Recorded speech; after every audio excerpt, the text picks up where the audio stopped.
पौड़ी आपी ने आप साजियो, आपी ने रचियो नाओ, दुई कुदरत साजिया कर आसन डिठो चाओ।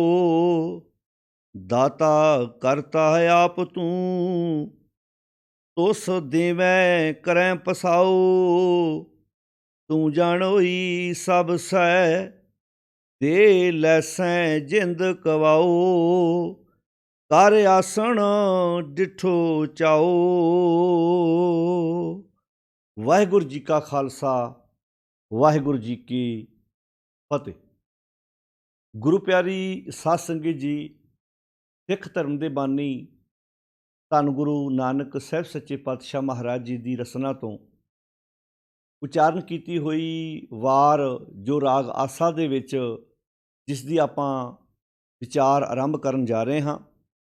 जिवें आपां कल इस बाणी प्रति जो विचार आपां तुहाडे नाल साझे कीते हन कि इस वार दे विच किहड़े-किहड़े विषयां नूं गुरु साहब जी ने टच किया है, किहड़े-किहड़े विषय जिहड़े ने वो साडे नाल साझे कीते ने, सानूं उपदेश बख्शिश कीता है, उहदी विचार तुहाडे नाल साझी कीती सी।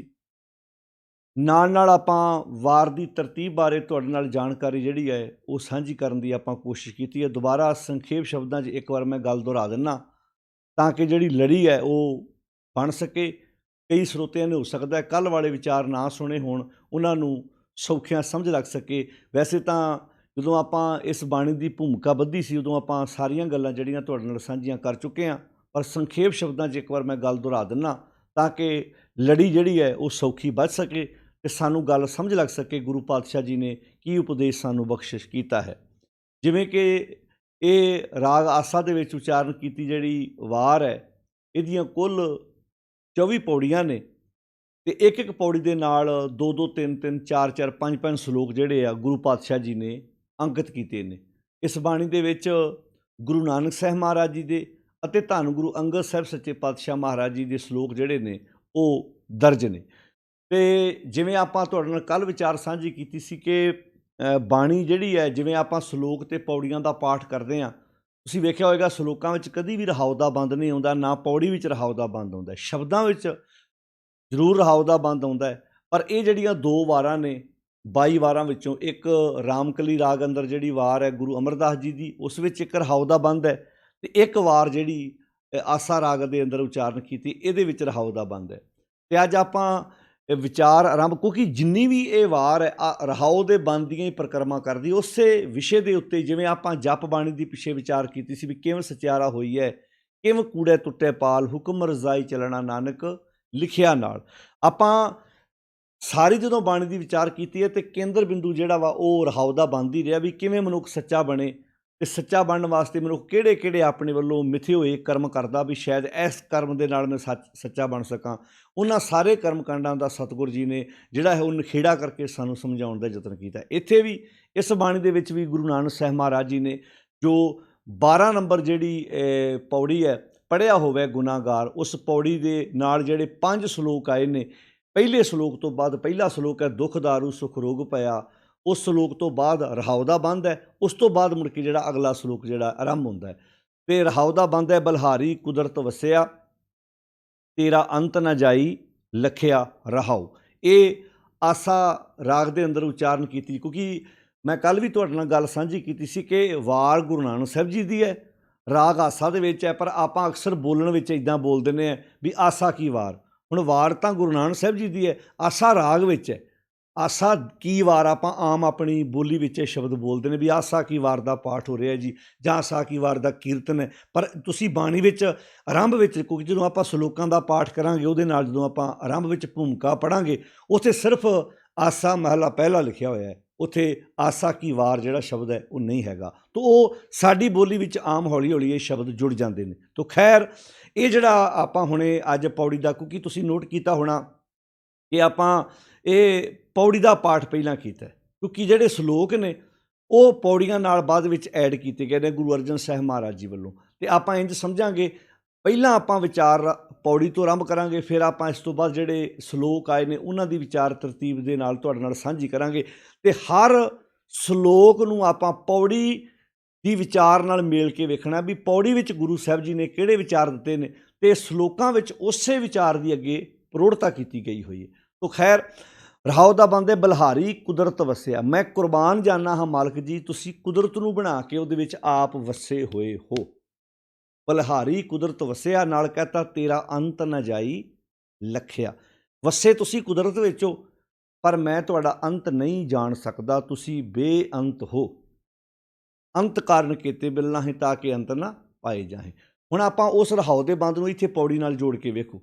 ਇੱਥੇ ਪਾਤਸ਼ਾਹ ਕਹਿੰਦੇ ਨੇ ਕਰ ਆਸਣ ਡਿੱਠੋ ਚਾਓ, ਕੁਦਰਤ ਨੂੰ ਸਾਜ ਕੇ ਕਾਇਨਾਤ ਨੂੰ ਬਣਾ ਕੇ ਵਿੱਚ ਬੈਠਾ ਹੋਇਆ ਮਾਲਕ ਆਪਣਾ ਆਸਣ ਜਮਾ ਕੇ ਉਹ ਆਪਣੀ ਕਾਇਨਾਤ ਨੂੰ ਆਪਣੀ ਨਿਗਰਾਨੀ ਵਿੱਚ ਵੇਖ ਰਿਹਾ ਹੈ। ਜਿਹਨੂੰ ਬਾਣੀ 'ਚ ਇੰਝ ਵੀ ਆਪਾਂ ਪੜ੍ਹਿਆ ਹੈ ਕਿ ਆਪੇ ਆਪ ਨਿਰੰਜਨ ਸੋਏ। ਅੰਜਨ ਦਾ ਅਰਥ ਹੈ ਕਾਲਖ ਸੁਰਮਾ, ਨਿਰੰਜਨ ਦਾ ਅਰਥ ਹੈ ਜਿਹੜਾ ਕਾਲਖ ਤੋਂ ਰਹਿਤ ਹੈ। ਯਾਨੀ ਕਿ ਸੰਸਾਰ ਨੂੰ ਕਾਲਖ ਆਖਿਆ ਗਿਆ ਹੈ, ਸੰਸਾਰ ਨੂੰ ਸੁਰਮਾ ਆਖਿਆ ਗਿਆ ਹੈ। ਮਾਲਕ ਸੰਸਾਰ ਵਿੱਚ ਵਿਆਪਕ ਹੋ ਕੇ ਵੀ ਉਹ ਦਾਗ ਤੋਂ ਰਹਿਤ ਹੈ, ਤਾਂ ਹੀ ਉਹਨੂੰ ਆਦ ਅਨੀਲ, ਅਨੀਲ ਸ਼ਬਦ ਦਾ ਅਰਥ ਹੀ ਹੈ ਜਿਹੜਾ ਦਾਗ ਤੋਂ ਰਹਿਤ ਹੈ। ਤੋ ਪਾਤਸ਼ਾਹ ਕਹਿੰਦੇ ਨੇ ਕਰ ਆਸਣ ਡਿੱਠੋ ਚਾਓ, ਉਹ ਕੁਦਰਤ ਨੂੰ ਸਾਜ ਕੇ ਕੁਦਰਤ, ਹੁਣ ਤੁਸੀਂ ਰਹਾਉ ਦੇ ਬਾਂਦ ਨਾਲ ਇਸ ਨੂੰ ਜੋੜ ਕੇ ਵੇਖੋ। ਬਲਿਹਾਰੀ ਕੁਦਰਤ ਵਸਿਆ, ਉਹ ਕੁਦਰਤ ਨੂੰ ਬਣਾ ਕੇ ਕਾਇਨਾਤ ਨੂੰ ਬਣਾ ਕੇ ਵਿੱਚ ਵਸਿਆ ਹੋਇਆ ਹੈ। ਇੱਥੇ ਕਹਤਾ ਕਰ ਆਸਣ ਡਿੱਠੋ ਚਾਓ, ਉਹ ਮਾਲਕ ਆਪ ਆਪਣੀ ਕਾਇਨਾਤ ਨੂੰ ਸਾਜ ਕੇ ਉਹਦੇ ਵਿੱਚ ਆਸਣ ਜਮਾ ਕੇ ਬੈਠਾ ਹੋਇਆ ਹੈ ਤੇ ਸਰਬ ਵਿਆਪਕ ਹੈ, ਹਰ ਇੱਕ ਜ਼ਰੇ ਜ਼ਰੇ ਦੇ ਵਿੱਚ ਬੈਠਾ। ਜਲ ਥਲ ਮਹੀਲ ਪੂਰਿਆ, ਰਵਿਆਂ ਵਿੱਚ ਵਣਾ, ਇੱਦਾਂ ਸ਼ਬਦ ਬਾਰ-ਬਾਰ ਆਪਾਂ ਬਾਣੀ 'ਚੋਂ ਪੜ੍ਹਦੇ ਹਾਂ। ਜਲ ਥਲ ਮਹੀਲ ਪੂਰਿਆ, ਰਵਿਆਂ ਵਿੱਚ ਵਣਾ। ਤੋ ਇੱਥੇ ਪਾਤਸ਼ਾਹ ਕਹਿੰਦੇ ਨੇ ਕਰ ਆਸਣ ਡਿੱਠੋ ਚਾਓ। ਤੋ ਪਾਤਸ਼ਾਹ ਬਹੁਤ ਪਿਆਰੇ ਸ਼ਬਦ ਸਾਨੂੰ ਇਸ ਪੌੜੀ ਵਿੱਚ ਸਮਝਾਉਂਦੇ ਨੇ। ਆਪੀ ਨੇ ਆਪ ਸਾਜਿਓ, ਆਪੀ ਨੇ ਆਪ ਸਾਜਿਓ ਦਾ ਅਰਥ ਹੈ ਵੀ ਉਹਨੂੰ ਕਿਸੇ ਨੇ ਬਣਾਇਆ ਨਹੀਂ। ਜਿਵੇਂ ਆਮ ਆਪਾਂ ਬਾਣੀ 'ਚ ਪੜ੍ਹਦੇ ਹਾਂ ਵੀ ਜਦੋਂ ਕੋਈ ਮੂਰਤੀ ਬਣਾ ਕੇ ਕਹਿੰਦਾ ਮੈਂ ਰੱਬ ਬਣਾਤਾ ਹੈ, ਕੋਈ ਕਿਸੇ ਵਿਅਕਤੀ ਦੇ ਦੁਨੀਆ 'ਤੇ ਆਉਣ ਨਾਲ ਇਹ ਸ਼ਬਦ ਭਰਮ ਪਾਲ ਕੇ ਬੈਠਾ। ਵੇਖੋ ਜੀ ਭਗਵਾਨ ਜਿਹੜਾ ਉਹ ਦੁਨੀਆ 'ਤੇ ਇੱਦਾਂ ਆਇਆ, ਬਾਣੀ 'ਚ ਲਿਖਿਆ ਜੁਗਾਂ ਜੁਗਾਂ ਕੇ ਰਾਜੇ ਕੀਏ ਗਾਵੇਂ ਕਰ ਅਵਤਾਰੀ। ਇੱਥੇ ਤਾਂ ਰਾਜਿਆਂ ਨੂੰ ਵੀ ਭਗਵਾਨ ਬਣਾ ਕੇ ਪੇਸ਼ ਕੀਤਾ ਗਿਆ। ਬੜੀ ਇਹ ਸੰਧੀ ਸੀ ਅਸਲ ਦੇ ਵਿੱਚ, ਵਿਪਰ ਦੀ ਇਹ ਸੰਧੀ ਸੀ ਕਿ ਉਹਨੇ ਵਿਪਰ ਨੂੰ, ਰਾਜੇ ਨੂੰ ਭਗਵਾਨ ਬਣਾ ਕੇ ਪੇਸ਼ ਕੀਤਾ। ਤੇ ਭਗਵਾਨ ਬਣਾ ਕੇ ਜਿਸ ਰਾਜੇ ਨੂੰ ਪੇਸ਼ ਕੀਤਾ ਉਹਦੇ ਨਾਲ ਸੰਧੀ ਇਹ ਹੋਈ ਕਿ ਮੈਂ ਤੈਨੂੰ ਭਗਵਾਨ ਬਣਾ ਕੇ ਦੁਨੀਆ ਸਾਹਮਣੇ ਪੇਸ਼ ਕਰਾਂਗਾ, ਪਰ ਜਦੋਂ ਮੈਂ ਤੇਰੇ ਦਰਬਾਰ ਵਿੱਚ ਆਵਾਂ ਤੂੰ ਮੇਰੇ ਚਰਨ ਧੋ ਕੇ ਪੀਵੀਂ, ਤਾਂ ਕਿ ਲੋਕਾਂ ਨੂੰ ਇਹ ਸੰਦੇਸ਼ ਮਿਲੇ ਭਾਵੇਂ ਭਗਵਾਨ ਸਭ ਤੋਂ ਉੱਚਾ ਹੈ ਪਰ ਭਗਵਾਨ ਤੋਂ ਉੱਚਾ ਵੀ ਵਿਪਰ ਹੈ। ਇਸ ਕਰਕੇ ਵੇਖ ਲਓ ਭਗਵਾਨ ਵੀ ਵਿਪਰ ਦੇ ਪੈਰ ਧੋ ਕੇ ਪੀ ਰਹੀ ਹੈ। ਤਾਂ ਉਹ ਤਾਂ ਉਹਨਾਂ ਭਗਤਾਂ ਨੇ ਦਲੇਰੀ ਕੀਤੀ, ਜਿਨ੍ਹਾਂ ਹਿੰਮਤ ਕੀਤੀ, ਜਿਨ੍ਹਾਂ ਆਖਿਆ ਬਾਹਮਣ ਗੁਰੂ ਹੈ ਜਗਤ ਕਾ, ਇਹ ਜਗਤ ਦਾ ਹੋ ਸਕਦਾ, ਜਗਤ ਦੇ ਲੋਕ ਇਹਦੇ ਪਿੱਛੇ ਲਾ। ਭਗਤਨ ਕਾ ਗੁਰਨਾ ਹੈ, ਜਿਹੜੇ ਸੱਚ ਦੇ ਨਾਲ ਪਿਆਰ ਕਰਨ ਵਾਲੇ ਆ ਉਹ ਇਹਨਾਂ ਦੀ ਪਰਵਾਹ ਬਿਲਕੁਲ ਨਹੀਂ ਕਰਦੇ। ਤੋ ਪਾਤਸ਼ਾਹ ਇੱਥੇ ਕਹਿੰਦੇ ਨੇ ਆਪੀ ਨੇ ਆਪ ਸਾਜਿਓ। ਆਪੀ ਨੇ ਆਪ ਦਾ ਅਰਥ ਹੈ ਸਹਿਬੰਗ, ਜਿਹਦਾ ਪ੍ਰਕਾਸ਼ ਆਪਣੇ ਆਪ ਤੋਂ ਹੋਇਆ, ਜਿਹਨੂੰ ਕੋਈ ਜਨਮ ਦੇਣ ਵਾਲਾ ਨਹੀਂ ਹੈ। ਪੀ ਹੋਸੀ ਜਾਏ, ਜਾਏ ਦਾ ਅਰਥ ਕੀ ਜੰਮਣਾ, ਜਿਹਦਾ ਜਨਮ ਹੀ ਨਹੀਂ ਹੋਇਆ ਉਹ ਜਾਏਗਾ ਕਿਵੇਂ? ਉਹ ਆਦ ਸੱਚ ਹੈ, ਆਦ ਸੱਚ ਜੁਗਾਦ ਸੱਚ ਹੈ ਪੀ ਸੱਚ, ਨਾਨਕ ਹੋਸੀ ਪੀ ਸੱਚ। ਤੋ ਪਾਤਸ਼ਾਹ ਨੇ ਅਨੇਕਾਂ ਸ਼ਬਦ ਇੱਦਾਂ ਦੇ ਵਰਤੇ ਨੇ। ਆਪੀ ਨੇ ਆਪ ਸਾਜਿਓ, ਆਪੀ ਨੇ ਆਪ ਦਾ ਅਰਥ ਹੈ ਸਹਿਬੰਗ, ਉਹਦਾ ਪ੍ਰਕਾਸ਼ ਆਪਣੇ ਆਪ ਤੋਂ ਹੋਇਆ ਹੈ। ਨਾਨਕ ਭੰਡੇ ਬਾਹਰਾ ਇੱਕੋ ਸੱਚਾ ਸੋਈ, ਇੱਕ ਮਾਲਕ ਹੀ ਹੈ ਜਿਹੜਾ ਕਿਸੇ ਔਰਤ ਤੇ ਮਰਦ ਰਾਹੀਂ ਸੰਸਾਰ ਤੇ ਨਹੀਂ, ਉਹ ਆਪਣੇ ਆਪ ਤੋਂ ਪ੍ਰਕਾਸ਼ ਹੋਇਆ ਹੈ। ਤੋ ਜਿਹੜਾ ਪ੍ਰਕਾਸ਼ ਆਪਣੇ ਆਪ ਤੋਂ ਹੋਇਆ ਹੈ ਤਾਂ ਉਹ ਅਜੂਨੀ ਵੀ ਹੈ, ਉਹ ਜੂਨਾਂ 'ਚ ਵੀ ਨਹੀਂ ਆਇਆ, ਉਹ ਅਕਾਲ ਮੂਰਤ ਹੈ। ਉਹਦੀ ਜਿਹੜੀ ਹਸਤੀ ਹੈ ਉਹ ਸਮੇਂ ਦੇ ਪ੍ਰਭਾਵ ਅਧੀਨ ਨਹੀਂ ਹੈ। ਬੰਦਾ ਸਮੇਂ ਦੇ ਪ੍ਰਭਾਵ ਅਧੀਨ ਹੈ। ਪਹਿਲਾਂ ਬਚਪਨ ਆਉਂਦਾ, ਫਿਰ ਜਵਾਨੀ ਆਉਂਦੀ ਹੈ, ਫਿਰ ਵਡੇਪਾ ਆਉਂਦਾ। ਅਸੀਂ ਸਮੇਂ ਦੇ ਅਧੀਨ ਹਾਂ, ਸਮੇਂ ਨਾਲ ਫਰਕ ਪੈਂਦਾ। ਤੁਸੀਂ ਇਨਸਾਨ ਛੱਡੋ, ਦੁਨੀਆ ਦੀ ਹਰ ਵਸਤੂ ਸਮੇਂ ਦੇ ਅਧੀਨ ਹੈ। ਤੁਸੀਂ ਕਾਰ ਅੱਜ ਖਰੀਦ ਕੇ ਲੈ ਕੇ ਬਿਲਕੁਲ ਬ੍ਰੈਂਡ ਨਿਊ ਨਵੀਂ ਹੈ, ਜਿਹੜੀ ਅੱਜ ਲੈ ਕੇ ਕੱਲ੍ਹ ਵੀ ਨਵੀਂ ਰਹੇਗੀ, ਕੱਲ੍ਹ ਤੱਕ ਇੱਕ ਦਿਨ ਪੁਰਾਣੀ ਹੋ ਜਾਣੀ, ਪਰਸੋਂ 2 ਦਿਨ ਪੁਰਾਣੀ, ਫਿਰ 3 ਦਿਨ ਪੁਰਾਣੀ, ਫਿਰ ਮਹੀਨਾ ਪੁਰਾਣੀ, ਫਿਰ 6 ਮਹੀਨੇ ਪੁਰਾਣੀ, ਫਿਰ ਸਾਲ ਪੁਰਾਣੀ, ਫਿਰ ਇੱਦਾਂ ਵੇਚਣ ਲੱਗੇ ਤਾਂ ਕਹਿਣਾ ਇਹ 3 ਸਾਲ ਪੁਰਾਣੀ ਹੈ, ਇਹ 4 ਸਾਲ ਪੁਰਾਣੀ। ਕਾਰ ਅੱਜ ਬਣਾਇਆ ਬਿਲਕੁਲ ਨਵਾਂ ਫਰੈਸ਼ ਹੈ, ਕਿ ਇਹ ਸਾਲ ਬਾਅਦ ਵੀ ਘਰ ਇਹੋ ਰਹੇਗਾ? ਫਿਰ ਇਹ ਕਹਿ ਜਾਏਗਾ 1 ਸਾਲ ਪੁਰਾਣਾ ਹੈ। ਤੁਸੀਂ ਕੱਪੜਾ ਅੱਜ ਪਾਇਆ ਕਹੋਗੇ ਬਿਲਕੁਲ ਪਹਿਲੀ ਵਾਰ ਕੱਪੜਾ ਆਪਣੇ ਤਨ 'ਤੇ ਪਾਇਆ, ਕਿ ਇਹ 6 ਮਹੀਨਿਆਂ ਬਾਅਦ ਵੀ ਕਹੋਗੇ ਕੱਪੜਾ ਬਿਲਕੁਲ ਨਵਾਂ ਹੈ, ਫਰੈਸ਼ ਪਾਇਆ? ਨਹੀਂ। ਹਰ ਚੀਜ਼ ਦੇ ਉੱਤੇ ਕਾਲ ਦਾ ਪ੍ਰਭਾਵ ਹੈ, ਹਰ ਚੀਜ਼ ਸਮੇਂ ਨਾਲ ਬਦਲਦੀ ਹੈ, ਉਹ ਅਕਾਲ ਮੂਰਤ ਹੈ। ਇਕੱਲੇ ਇਨਸਾਨ ਦੀ ਗੱਲ ਛੱਡੋ, ਤੁਸੀਂ ਮੋਬਾਈਲ ਅੱਜ ਲੈ ਕੇ ਆਏ ਜੇ, ਗੱਡੀ ਕੰਪਨੀ 'ਚੋਂ ਕਢਾ ਲਈਏ ਨਾ ਇੱਕ ਵਾਰੀ, ਲੈ ਆਈਏ, ਮੁੜ ਕੇ ਉਹਦੀ ਕੀਮਤ ਉਹ ਨਹੀਂ ਰਹਿ ਜਾਂਦੀ। ਭਾਵੇਂ 5 7 10 ਹਜ਼ਾਰ ਹੀ ਡਾਊਨ ਹੋਵੇ, ਅਗਲੇ ਕਹਿੰਦੇ ਹੁਣ ਭਾਈ ਇੱਕ ਵਾਰ ਤੂੰ ਇਹਨੂੰ ਲੈ ਗਿਆ, ਹੁਣ ਤੁਸੀਂ ਲਿਆ ਕੇ ਸਵੇਰੇ ਵੇਚਣ ਦਾ ਮਨ ਬਣਾ ਲਓ। ਅਗਲੇ ਕਹਿਣਗੇ ਹੁਣ ਉਹ ਰੇਟ ਥੋੜ੍ਹਾ, ਜੇ ਉਹੋ ਹੀ ਰੇਟ ਲੈਣਾ ਫਿਰ ਅਸੀਂ ਜਾ ਕੇ ਮਾਰਕੀਟ 'ਚੋਂ ਨਵੀਂ ਨਹੀਂ ਲੈ ਆਉਂਦੇ, ਤੇ ਅਸੀਂ ਏਜੰਸੀ 'ਚੋਂ ਨਵੀਂ ਲੈ ਕੇ ਆਉਂਦੇ। ਕੁਝ ਨਾ ਕੁਝ ਤਾਂ ਫਰਕ ਪੈਂਦਾ ਨਾ, ਭਾਵੇਂ 10 20 ਹਜ਼ਾਰ ਦਾ ਹੀ ਫਰਕ ਪਵੇ। ਤੋ ਫਿਰ ਗੱਲ ਧਿਆਨ ਨਾਲ ਸੁਣਿਓ ਸਾਧ ਸੰਗਤ ਜੀ, ਹਰ ਵਸਤੂ, ਇਨਸਾਨ ਹੀ ਨਹੀਂ, ਹਰ ਵਸਤੂ ਸਮੇਂ ਦਾ ਪ੍ਰਭਾਵ ਉਹਦੇ 'ਤੇ ਹੈ। ਇੱਕ ਮਾਲਕ ਹੈ, ਅਕਾਲ ਪੁਰਖ ਹੈ, ਜਿਹੜਾ ਸਾਹਿਬ ਮੇਰਾ ਨੀਤ ਨਵਾਂ, ਨਿਤ ਨਵਾਂ। ਨਿਤ ਨਵਾਂ ਦਾ ਅਰਥ ਕੀ ਹੈ? ਜਿਵੇਂ ਆਪਾਂ ਕੋਈ ਚੀਜ਼ ਨਵੀਂ ਖਰੀਦ ਕੇ ਲਈ, ਆਪਾਂ ਕਹਿੰਦੇ ਨਾ ਵੀ ਮੈਂ ਅੱਜ ਹੀ ਲੈ ਕੇ ਆਇਆ, ਨਵੀਂ ਹੈ। ਹਰ ਚੀਜ਼ ਪੁਰਾਣੀ ਹੋਏਗੀ, ਇੱਥੇ ਗਾਣੇ ਪੁਰਾਣੇ ਹੋਣਗੇ, ਗਾਇਕ ਪੁਰਾਣੇ ਹੋ ਜਾਣਗੇ, ਸਿੰਗਰ ਪੁਰਾਣੇ ਹੋ ਜਾਣਗੇ, ਲਿਖਣ ਵਾਲੇ ਕਵਿਤਾਵਾਂ ਪੁਰਾਣੇ ਹੋ ਜਾਣਗੇ। ਪਰ ਕਿਸੇ ਨੇ ਕਿਹਾ ਜਪਜੀ ਸਾਹਿਬ ਪੁਰਾਣਾ ਹੋ ਗਿਆ, ਆਸਾ ਕੀ ਵਾਰ ਪੁਰਾਣੀ ਹੋ ਗਈ ਹੈ, ਸੂਹੀ ਕੀ ਵਾਰ ਪੁਰਾਣੀ ਹੋ ਗਈ ਹੈ, ਇਹ ਗੁਰੂ ਗ੍ਰੰਥ ਸਾਹਿਬ ਦਾ ਇਹ ਤਾਂ ਨਵਾਂ ਹੈ। ਜਿੰਨੀ ਵਾਰ ਪੜ੍ਹੀ ਜਾਓਗੇ ਇਹਦੇ ਵਿੱਚੋਂ ਬਹੁਤ ਕੀਮਤੀ ਵਿਚਾਰਾਂ ਮਿਲਣਗੀਆਂ, ਜਿਹੜੀਆਂ ਸਾਡੇ ਜੀਵਨ ਨੂੰ ਖੂਬਸੂਰਤ ਬਣਾਉਂਦੀਆਂ ਨੇ। ਤਾਂ ਖੈਰ, ਸਾਹਿਬ ਮੇਰਾ ਨੀਤ ਨਵਾਂ, ਸਦਾ ਸਦਾ ਦਾਤਾਰ, ਉਹ ਨਿਤ ਨਵਾਂ ਹੈ। ਇੱਦਾਂ ਲੱਗਦਾ ਜਦੋਂ ਸਾਂਝ ਪਾਈ, ਇੰਝ ਲੱਗਦਾ ਬਿਲਕੁਲ ਮੈਂ ਨਿਤ ਨਵੇਂ ਪ੍ਰਮਾਤਮਾ ਨਾਲ ਸਾਂਝ ਪਾਈਏ। ਮੈਨੂੰ ਲੱਗਦਾ ਹੀ ਨਹੀਂ ਕਿ 2 ਦਿਨ ਪੁਰਾਣਾ ਹੈ, ਕਿਉਂਕਿ ਉਹ ਹੈ ਭਿਓਸੀ ਜਾਏ। ਜਿਹਦਾ ਜਨਮ ਹੀ ਨਹੀਂ ਹੋਇਆ ਉਹ ਪੁਰਾਣਾ ਕਿੱਦਾਂ ਲੱਗੇਗਾ ਸਾਨੂੰ? ਜਿਹੜਾ ਜਨਮ ਹੁੰਦਾ ਉਹ ਪੁਰਾਣਾ ਲੱਗਦਾ। ਆਪਾਂ ਕਹਿੰਦੇ ਇਹ ਕਿੰਨੀ ਉਮਰ ਹੋ ਗਈ ਜੀ, 10 ਸਾਲ ਹੋ ਗਈ ਜੀ, 15 ਸਾਲ ਹੋ ਗਈ ਜੀ, 20 ਸਾਲ ਹੋ ਗਈ ਜੀ, 30 ਸਾਲ ਹੋ ਗਈ ਹੈ। ਪ੍ਰਮਾਤਮਾ ਵਾਹਿਗੁਰੂ ਅਕਾਲ ਪੁਰਖ ਜਿਸ ਨੇ ਪੈਦਾ ਕੀਤਾ, ਆਪ ਹੀ ਨੇ ਆਪ ਸਾਜਿਓ, ਉਹਨੇ ਆਪਣੇ ਆਪ ਨੂੰ ਆਪ ਸਾਜਿਆ, ਯਾਨੀ ਕਿ ਸਹਿਬੰਗ ਹੈ। ਆਪ ਹੀ ਨੇ ਆਪ ਸਾਜਿਓ, ਕਹਿਣ ਲੱਗੇ ਆਪ ਹੀ ਨੇ ਰਚਿਓ ਨਾਉ। ਨਾਉ ਦਾ ਅਰਥ ਹੈ ਨਾਮਣਾ। ਨਾਮਣਾ ਵੀ ਉਹਨੇ ਆਪ ਰਚਿਆ। ਉਹਨੂੰ ਆਪਣਾ ਨਾਮਣਾ ਰਚਣ ਵਾਸਤੇ ਕਿਸੇ ਵਿਅਕਤੀ ਦੀ ਥੋੜ੍ਹਾ ਲੋੜ ਹੈ। ਜਿਵੇਂ ਆਪਾਂ ਕਹੀਏ ਵੀ ਮੈਂ ਪ੍ਰਮਾਤਮਾ ਦੀ ਗੱਲ ਕਰਾਂ, ਪ੍ਰਮਾਤਮਾ ਨੇ ਤਾਂ ਹੀ ਵੱਡਾ ਹੋਣਾ। ਬਾਣੀ ਤੇ ਇੱਥੋਂ ਤੱਕ ਲਿਖਿਆ ਵੀ ਜੇ ਸਭ ਮਿਲ ਕੇ ਆਖਣ ਪਾਏ। ਜੇ ਆਪਾਂ ਕਹੀਏ ਬੰਦੇ ਦਾ ਜੇ ਨਾਮਣਾ ਬੰਦਿਆਂ ਕਰਕੇ ਹੁੰਦਾ ਹੈ, ਵੀ 4 ਬੰਦੇ ਉਹਦੀ ਤਾਰੀਫ ਕਰਨ ਤੇ ਕਹਿੰਦੇ ਕਿੰਨੀ ਇੱਜ਼ਤ ਹੈ, 4 ਬੰਦੇ ਵਡਿਆਈ ਨਾ ਕਰਨ ਕਹਿੰਦੇ ਬੰਦੇ ਦੀ ਬੇਇੱਜ਼ਤੀ ਹੋ ਗਈ ਹੈ। ਜੇ ਉਹਨੇ ਆਪਣੇ ਆਪ ਨੂੰ ਆਪ ਸਾਜਿਆ ਤੇ ਨਾਮਣਾ ਵੀ ਉਹਦਾ ਆਪਣੇ ਆਪ ਕਰਕੇ। ਜੇ ਕੱਲ੍ਹ ਨੂੰ 4 ਬੰਦੇ ਇਕੱਠੇ ਹੋ ਕੇ, ਬਾਣੀ 'ਚ ਇੱਥੋਂ ਤੱਕ ਲਿਖਤਾ ਜੇ ਸਭ ਮਿਲ ਕੇ ਆਖਣ ਪਾਹੇ, ਵੱਡਾ ਨਾ ਹੋਵੇ ਘਾਟ ਨਾ ਜਾਏ। ਜੇ ਸਾਰੀ ਕਾਇਨਾਤ ਦੇ ਲੋਕ ਇਕੱਠੇ ਹੋ ਕੇ ਰੱਬ ਜੀ ਤੁਸੀਂ ਬੜੇ ਵੱਡੇ ਹੋ, ਸਾਡੇ ਕਹਿਣ ਨਾਲ ਉਹਨੇ ਵੱਡੇ ਨਹੀਂ ਹੋਣਾ। ਅਸੀਂ ਕਹੀਏ ਰੱਬ ਜੀ ਤੁਸੀਂ ਬਹੁਤ ਛੋਟੇ ਹੋ, ਉਹਨੇ ਸਾਡੇ ਕਹਿਣ ਨਾਲ ਛੋਟੇ ਨੇ। ਉਹਦਾ ਨਾਮਣਾ ਆਪਣੇ ਆਪ 'ਚ ਹੈ, ਆਪਣੇ ਆਪ ਹੀ ਨੇ ਰਚਿਓ ਨਾਉ। ਫਿਰ ਕਹਿੰਦੇ ਦੂਈ ਕੁਦਰਤ। ਵੇਖੋ ਕਿੰਨੀ ਪਿਆਰੀ ਗੱਲ ਕਹੀ ਹੈ। ਇੱਥੇ ਸੰਸਾਰ 'ਤੇ ਤਰ੍ਹਾਂ ਤਰ੍ਹਾਂ ਦੇ ਰੱਬ ਬਣਾ ਕੇ ਪੇਸ਼ ਕੀਤੇ ਗਏ, ਤਰ੍ਹਾਂ ਤਰ੍ਹਾਂ ਦੀ ਫਿਲੋਸਫੀ ਸੰਸਾਰ 'ਤੇ ਦਿੱਤੀ ਗਈ। ਭਗਤ ਕਬੀਰ ਜੀ ਦੇ ਜਦੋਂ ਅਸੀਂ ਸਲੋਕਾਂ ਦਾ ਪਾਠ ਕਰਦੇ ਹਾਂ ਤੇ ਭਗਤ ਕਬੀਰ ਜੀ ਨੇ ਆਪਣੇ ਸਲੋਕਾਂ 'ਚ ਬਹੁਤ ਪਿਆਰੀ ਵਿਚਾਰ ਜਿਹੜੀ ਬਖਸ਼ਿਸ਼ ਕੀਤੀ ਹੈ।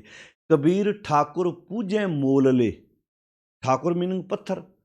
ਪੱਥਰ ਨੂੰ ਭਗਵਾਨ ਬਣਾ ਕੇ ਪੇਸ਼ ਕੀਤਾ ਗਿਆ ਵੀ ਇਹ ਪੱਥਰ ਤੁਹਾਡਾ ਭਗਵਾਨ ਹੈ, ਅਤੇ ਮੁੱਲ ਲੈਂਦੇ ਸੀ ਲੋਕ। ਅਸੀਂ ਕਮਾਲ ਦੀ ਗੱਲ ਹੈ, ਬਾਣੀ 'ਚ ਆਪਾਂ ਪੜ੍ਹਦੇ ਹਾਂ ਵੀ ਪ੍ਰਮਾਤਮਾ ਜਿਹੜਾ ਉਹ ਅਮੋਲਕ ਹੈ, ਉਹ ਅਮੁੱਲ ਗੁਣ ਹੈ ਅਤੇ ਅਮੁੱਲ ਵਪਾਰ ਹੈ।